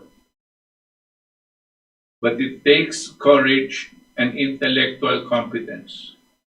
We need the moral courage that we will ask of the President to do and to save the lives of the Filipino people. If he is unwilling to do this because of his friendship and closeness to the oligarchs, if he is unwilling to do this because of his closeness to Smartmatic and the rest of these people that are determining our leadership, then maybe the people can do it themselves. Hopefully, together with the armed forces of the Philippines. Because this, the future is so bleak that it needs the kind of courage, moral courage that our founders and our leaders at that time, the Jose Rizals, the Andres Bonifacios, the Antonio Lunas. We have to get and imbibe that patriotism to save the country, to create a future for our children and our children's children. Yan po ang sitwasyon natin. Kaya napakahalaga po ang ating pong ginagawa. At napakahalaga po ang nangyayari ngayon sa bansang Amerika na may kinalaman sa ating kinabukasan. Kinabukasan ng bansang Amerika, kinabukasan ng Pilipinas, kinabukasan ng buong mundo. Sa kabila po nito ay ang posibilidad na isasaksak po tayo sa isang malawakang giyera. Ang giyera po na magiging mga katunggali dito ay ang China, Russia, Iran, Amerika, Great Britain, North Korea, at pag yan po mga nagsama-sama, India, lahat po yan may mga nuclear weapons. Ang nuclear arms po ngayon ay hindi lang basta-basta kanyon. Ang mga bomba po ngayon, kayang pumatay ng kalahating milyon sa isang putok. O yung pinakamalaki po, kayang pumatay ng 5 milyon sa isang putok. Isang bomba lang yan. Tapos, yung bombang pumatay instantly ng 5 milyon, mananatili yan, yung tawag nating radiation, na walang mabubuhay na pwedeng kainin. Walang tubig na pwedeng mainom. At sunod-sunod ng magrarami ang mamamatay dahil dito sa sitwasyon. It is a civilizational war. It is a destruction of humanity. And all of those people that will put our world in this situation are insane, thinking that when this happens, they will be in some safe shelter, and they will be the only ones to survive. I doubt it. I doubt that will ever happen if they push us towards this. Meron pa ba tayong Well, we have 20 minutes left, no? So yung last video medyo mahaba, maybe next week na lang. But before we answer the questions, I'd like to add again, just on what Chairman was emphasizing. Dapat po ma-realize po natin and remember po na dati na natin sinasabi last year pa, years before, na itong mga to, ang gusto nila depopulation. Okay? So they will use any and all methods to make sure that the population of the world is brought down. Itong mga liderato, itong mga build back better na sinasabi na nakakatakot po kasi tayo rin kasama pala doon. Ating gobyerno. Medyo nag-identify na sila, oy, kakampin niyo ako, parang ganun eh. So, itong build back better is a depopulation move. Yes. It is obvious. They will, what do you say? Camouflage. What is camouflage in Tagalog? Anong camouflage sa Tagalog? So, they will camouflage this policy, build back better daw, more jobs and all. Pero, yung health nyo, dahil nagpaturo kayo ng vaccine, dahil mga denback siya, pinupush nila, dahil sa mga ibang mga lockdown, mas marami pong mamamatay. Bababa ang ating population growth, slowly and steady. Alala niyo po, sabi ni Bill Gates, kung successful ang mga vaccine na dinidevelop po nila, bababa at bababa ng 15% at least yung population ng mundo. Every year. Kung successful sila. Ibig sabihin, yun ang gusto nilang mangyari. Bakit po gusto nilang mabawasan? Mas madali pong makontrol ang mas konting tao. Yeah. The same with yung tinatawag natin na British royal family and the royal family, itong mga elite, yung mga taga Davos. Remember po, ang ina-identify nila, hindi lang sa health. Sa health, sasabihin nila vaccine. Pero yung mga tinurok ng denbak siya, parang mo lang pinatay. Okay. Let's stop. Let's get the... sige. Just have to do. Okay.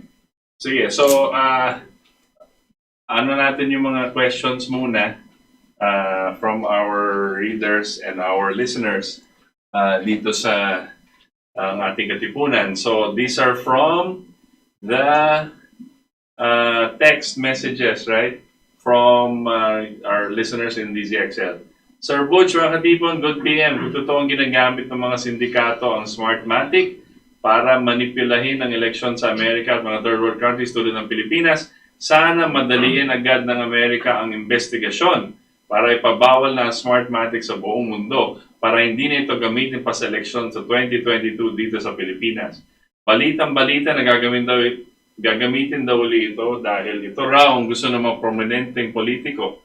Hindi kaya mga member rin sila ng sindikato ng Smartmatic para dayain ang 2022. Gusto rin daw nila gayahin ang mail voting sa Amerika. Tama. Para ano? Para mas madali nila tayong dayain. Yes, exactly, Sunny.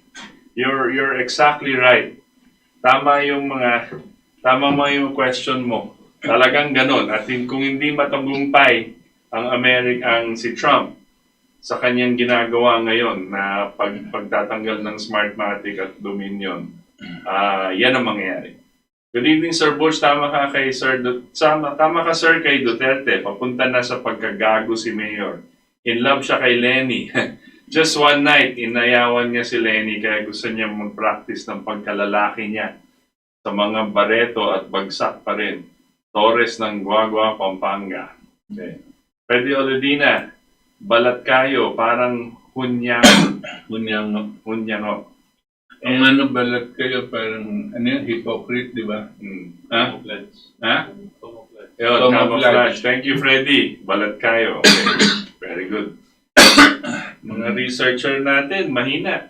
Edgar Cordova. George Soros and Malak Brown will be remembered time and time again. Correct. We must spread who they are and who these guys are kasi gusto nila medyo sa shadow lang sila. Okay? Cesar Soberano, Ating Katipunan, Sir Butch, and ethos for the Filipino people. Correct. Cathy Cruz, watching you from QC. Pagkalito, Sir Butch Valdes. Pagkalito. Is that also camouflage? Pagkalito. Joel Lacandola, good evening po Sir Ethos and Sir Butch. Sana maging aral na nangyari sa Amerika. Smartmatic, malaking pandemic na. Yun na nga yung sinasabi ng iba. Yung itong Smartmatic at yung Deep State, yun yung totoong virus. At tinatanggal na nila. Tayong ginawang eksperimentohan yan no? Ng mga Smartmatic. At pinakita nila sa kanilang mga bossing, no? Tsaka mga investors na umuubra. Kayang-kaya lokohin ng tao. Basta, andyan ng mainstream media, bahala ka nang magpayaman sa kanila. Andyan itong mga tao, gagawin nilang mangmang, no? Tapos ayusin ng electoral system, no? Yan po ang ginagawa. Nagkumpisa po yan, doon sa bandang huli sa atin, doon sa panahon ni Gloria Macapagal Arroyo. Doon sa election ni Gloria Macapagal Arroyo, wala pa yung Smartmatic na yan, pero meron na mga dagdag bawas at lahat. Kanya si Gloria Macapagal Arroyo naging famous dito sa Hello Garci, hindi ba po? No? Pero bandang huli, bago po nagka-election sa 2010, yung 2009, kinontrata nila ang Smartmatic, no? Dahil yung Smartmatic gagawin ng paraan para hindi matatalo si Gloria at hindi siya makukulong. Dahil ito ang mangyayari, ito nga nang nangyari. Nakulong lang siya dahil pagkatapos ng isang taon, gusto niyang lumabas. Gusto niyang pumunta sa Amerika o sa mga doktor dahil talagang may sakit siya. Hindi siya pinayagan. Ang hindi pumayag sa kanya ang taong bayan. Hindi naman si Noynoy Si Noynoy pinasa nga sa Korte Suprema, sabi ng Korte Suprema, pwede siyang umalis. Pag paalis na naman, ayaw na naman ng taong bayan na ginagamit ng mainstream media, tsaka itong sila Laila de Lima. Di ba po? Kaya nakulong yan no? Kasi yun ang talagang hingil ng taong bayan Pero ang umpisa niyan kay Noynoy. Pero ang bumili niyang Smartmatic, si Gloria. Lester Levy, Jerry Jr. Anong paraan ang pwede magawa ng presidente para hindi na matuloy ulit yung Smartmatic? Sabihin niya, wag na. No? Dahil siya naman na magbabayad niyan Bayan naman na magbabayad niyan No? Tsaka hindi naman ng COMELEC. Dahil ang COMELEC, wala pang eleksyon Ang COMELEC ay supreme during the election. Pero ngayon, ang presidente yan. Alfredo Redina, release the Kraken. Quoting Sidney Powell. Dominion. Good Biden. Be prepared. Hashtag Operation Scorecard. Hashtag Project Hammer. Same method used to rig elections worldwide. Thanks, NSA. Hashtag Stop the Steals. Hashtag Junk Smartmatic. Right.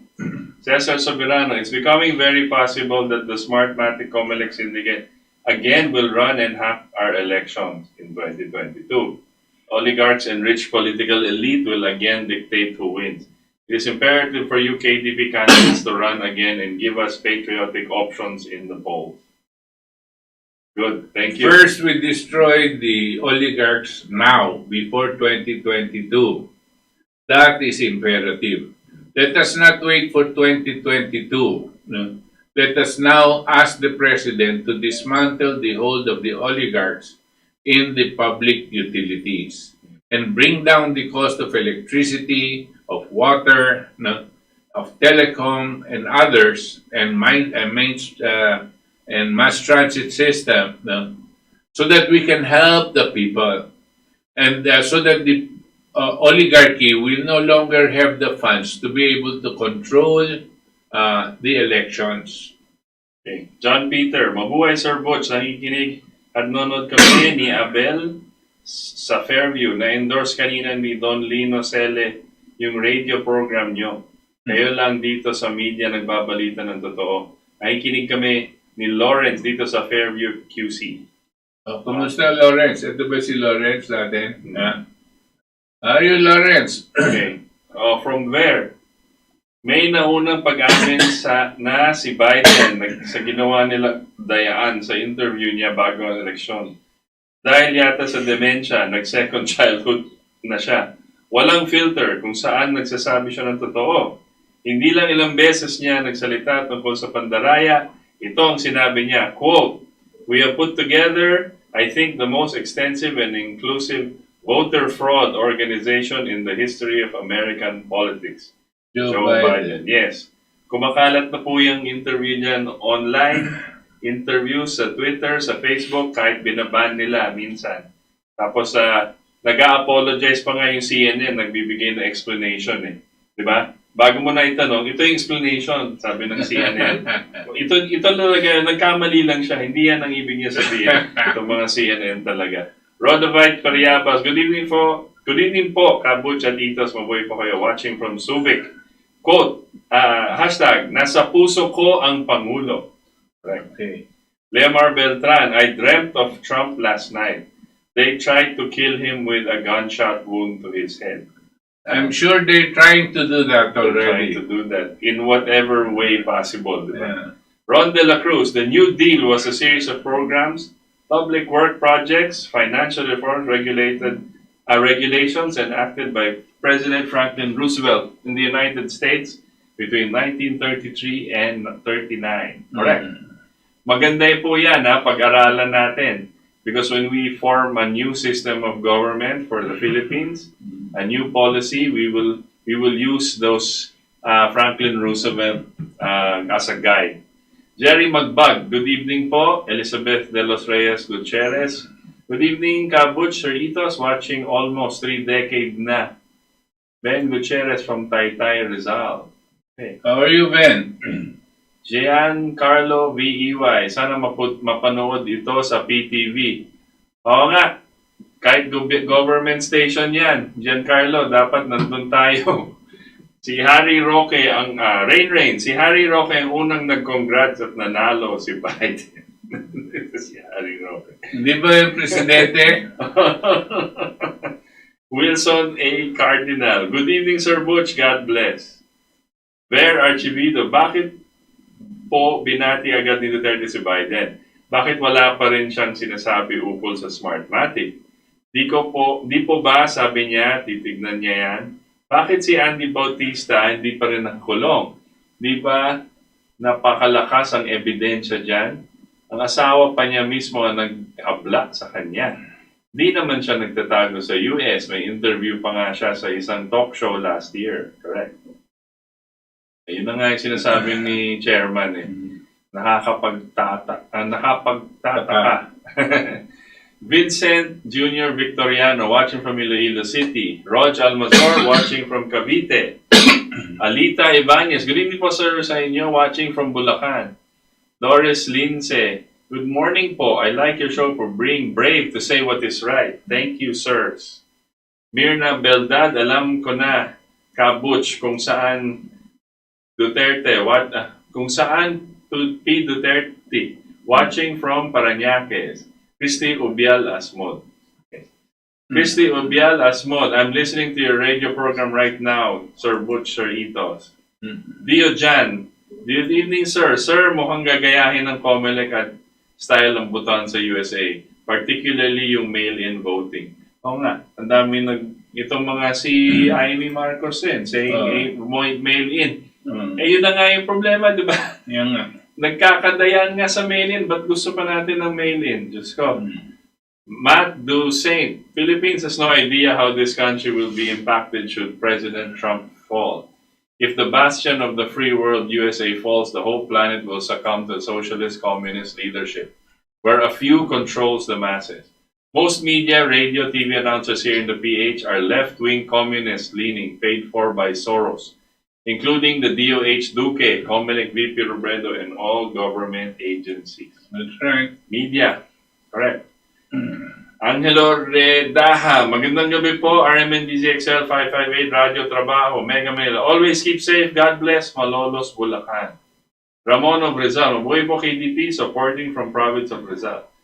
Freddy Oredina, Trump once said, I keep my enemies close to drain the swamp. Kaya ayaw ni Guevara na inominate siya sa Supreme Court para sa Dilawan Panot. Eta. Andre Cruz, good evening po Butch, Kaitos from QC. Hello. Peter Seymour, good example sa nangyari Al Gore versus George Bush during 2020 presidential election. You meant 2000. So January 2021, inauguration of President of America. Correct. Georgie Gonzaga, paano ko makakuha ng copy nito report ng LaRouche?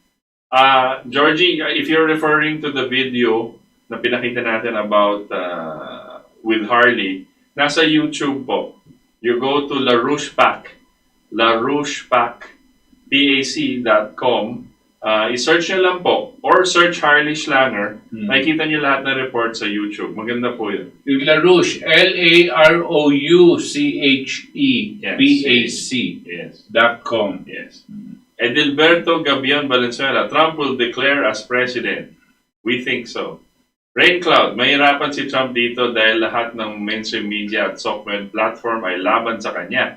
Bukod sa mga embedded na anti-Trump sa gobyerno ng Amerika at Europa. Alam niyo, Rain, totoo yan na talagang mahihirapan. Ang ordinaryong tao talagang mahihirapan. No? Pero iba tong si Trump, no? At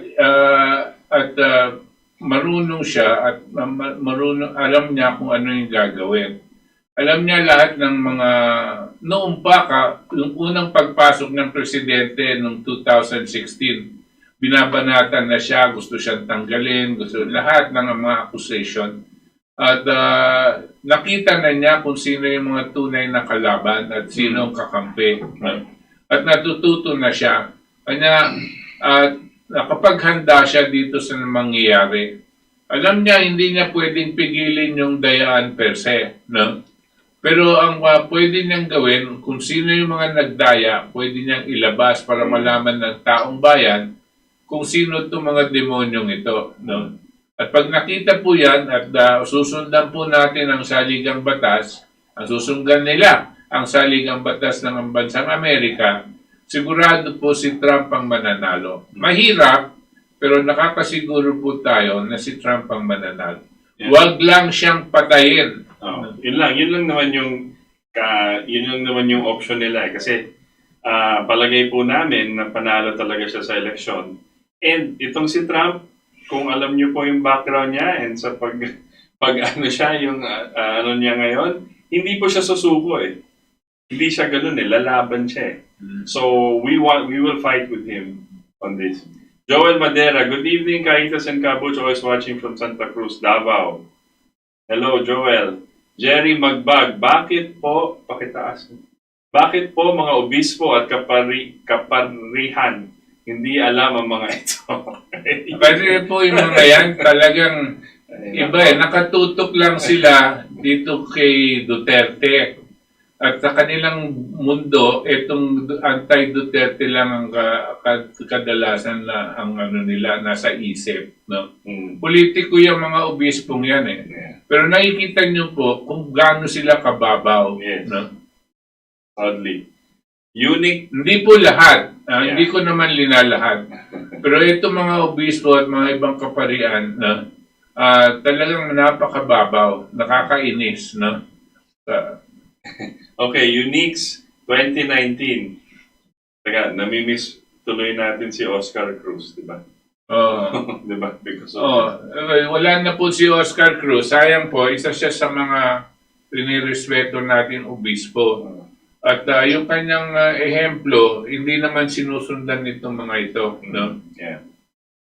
Anyway, Uniques 2019. Democrat, left, liberals, mainstream media, big text, Google, YouTube, Twitter, Antifa, Facebook, kalimutan mo, yan. BLM, Hollywood, Academia, versus Trump and the conservatives. Right. Ronaldo Valencia, mukhang mas kailangan natin bumalik sa manual election. Kung Smartmatic, wag na lang. Sana mas mainam ang manual po, di ba? Ako, I prefer exactly like what you're saying, Ronaldo Valencia, manual. Alam niyo po, yung manual, kanya po tayo umalis dyan sa manual dahil ang sabi natin may mga dayaan. Linoko tayo nitong mga ito na sabi nila, mas mahusay kung computerized. Ako po, isa dun sa mga tumututol dito. Sabi ko, mas madaling mandaya pag computerized yan na hindi. Pero ang isip po ng tao, pag computer, hindi nagkakamali. Diyan po natin nakikita ang kamalian ng pagko-computer ng eleksyon. Right? Ang eleksyon po sa India, ang taong bayan doon is 1,000 to 1,200,000,000 people. So they have about 600 million voters. They are manual. It takes about a month and a half before they can come up with any of the results. But they're manual. Especially now, the reason I'm saying manual, wag na yung hybrid na yan. Kalukuhan po yan. Kalukuhan yung sinasabi nilang hybrid. Manual po ang importante. At lahat po tayo, remember, meron po tayong cellphones. No? Ang isang ilalagay natin, dapat wag nilang pipigilan ang gamit ng cellphones. Kasi ang cellphone po napaka-importanting ebidensya. Pwede mong kunan ng letrato yung may daya na balota. Pwede mong kunan ng letrato yung mga mandaraya dun sa presinto.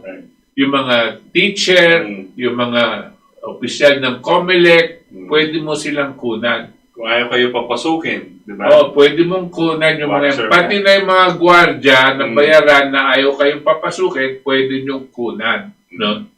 Yan po ang pwede natin na magamit at makakatulong po sa atin pag manual. No? Okay. Yun na nga, nasagot mo na rin to. Ramon of Rizal, that is why we need to support hybrid. Ito pa by manual voting and counting results. Transmission via internet, pero the result would be tallied as a result of polling precincts. At ito po ay modify, wala pong pilahan, mabilis, at magtatapos sa maaga para walang brownout magic. Alam niyo ang problema dyan sa sinasabi mo, Ramon, no? Ang ating internet capability, no? Magulo, no? Kanya nga may problema tayo itong i-telecom natin no? Mahina, mabagal, no? At nakaka-disrupt ng transmission via the internet. Huwag po natin na-assume na nakakasiguro tayo sa internet. At yung mga yan, kaya nilang sabotahin ang mga transmission sa internet. Yung mga torre, yung mga towers, mga repeaters, kayang masabotahe yan. No? So it is not foolproof. That's why I am against hybrid elections. No? And but we must have a reporting system more efficient. For example, if it's manual, there must be a way of being able to come out with another method of getting data ahead, no? So that we can compare them. No? Yeah, I wanted to add lang po, hindi po natin hinahabol yung mabilis. Ang hinahabol natin yung accurate. So, mas maganda na yung mabagal basta totoo. Yan po ang sinasabi natin. So, yung mabilis lang, gusto ng media. Yan ang gusto nila. Mabilis. Huwag na kayong magtanong, talo na. Ito na yung exit poll. Ito na yung panalo. Huwag na kayong magreklamo, concede. Di ba? Yan ang gusto nila mangyari kay Trump. The more important thing is a system that is more accurate and less prone to hacking or less prone to corruption or to cheating. Yun lang yun. Rain cloud, walang nagpaparamdam sa ating mga politiko sa hybrid election. Gusto nila ito, kaya naglalaway sila sa budget ng bansa. Well, yun na, yung answer na yan. Angelo Sorlano, grabe talaga mga sir, ang globalist. Gusto talagang gawin slaves ang sangkatauhan ng buong mundo. Pati buhay ng tao sila rin magkocontrol. Thy kingdom na lang po siguro cleanse this wicked world. Well, po siguro mangyayari. Yeah. Yun po ang paniwala po dito na nangyayari ngayon. Okay? There are things that are happening. Love, peace. BBB slogan, siguro ng One World Government. Yan. Si President, isa na rin sa kanila. They are not for the people. Bindoy, masamang impluensya pa rin ang malalaking organisasyon na dala ng mga dayuhan sa Pilipinas. Ang isa pang matagal na sakit natin ng bayan, kahit na paulit-ulit na batikos, wala pa rin pagbabago. Raul Sadulio, Satanic Kingdom trying to control, destroy the world through drugs, abortion, depopulation, global war, hunger, sexuality. Mind control education towards a new world order out of catastrophe. Betchay, lumalabas na talaga ang senyales na agent ng kabal si Tatay Digong. Sunod-sunuran sa utos ng Judas. Pinapanood ko kanina sa television China channel na hindi naman lang pinakita mukha ni PRRD, buti pa President ng Indonesia, si Trump, si Putin at si Canada na ipakita sa conference ng world leader. Okay, pakita. Manar, good evening to all patriots. Thanks for being us aware sa mga totoong nangyayari sa ating paligid at sa iba't ibang bansa. Mabuhay ang Pilipinas. Yes, patriots is a good word nowadays. Dapat ipauso natin yung word na patriots. Alain Paslinod, magandang gabi sa inyo mga ba at sa lahat ng Katipunera, mabuhay po kayong lahat. Alam na namin ng Pangulong yan, ayaw niya lang, hindi naman kailangan sa politika. Ilang dekada yun siya, duwag lang siguro talaga siya. Yan, tanong ni Alain. Do we have more? I think we have more. Sir Butch, Abelardo Alipio Peralta. Sir Butch, saka kung di harmful ang COVID vaccine, ba't kailangan pa nilang magpa-survey? 6 out of 10 daw ay gusto magpa-vaccine ng Pilipino. Alam niyo po, yung survey na yan, kami po, meron din kaming kinausap na survey company. Ang survey company po ay survey ng bayan. Yun po ang pangalan. No? At ang tinanungan po namin halos mga 10,000 tao na. No? Hindi po yung konti lang, 10,000 ang tinanungan po namin.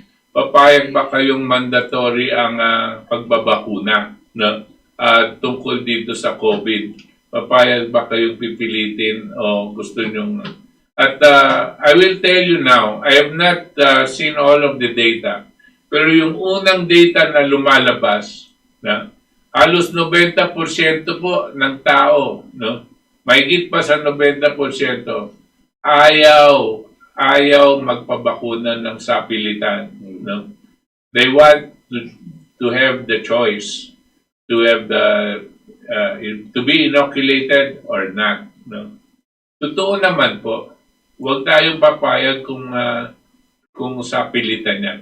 Yung na sinasabi ng 6 out of 10, hindi ako naniniwala dyan. Mahirap paniwala. Kung SWS yan o yung mga Pulse Asia, no? Bayaran niya mga yan. Hanggang ngayon ba, hindi nyo pa alam, bayaran niya mga yan.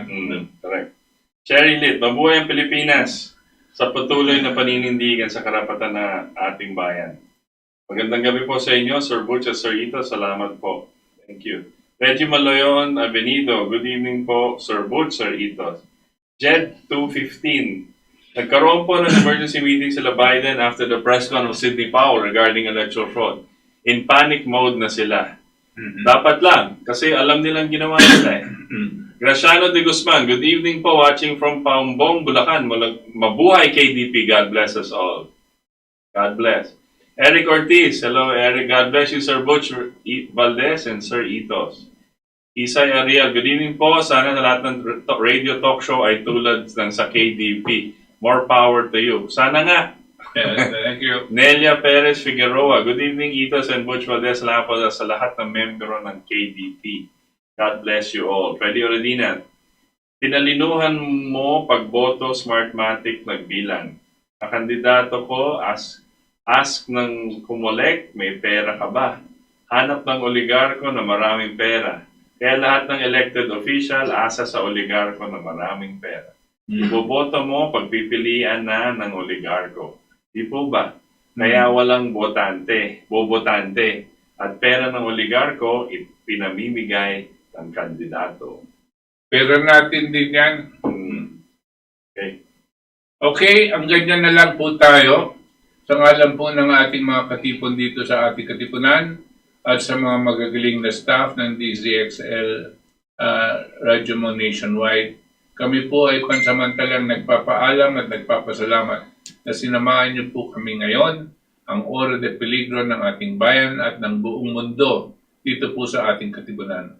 Hanggang sa linggo pong muli, mga katipon, 7 to 9 p.m. Magandang gabi po sa inyong lahat.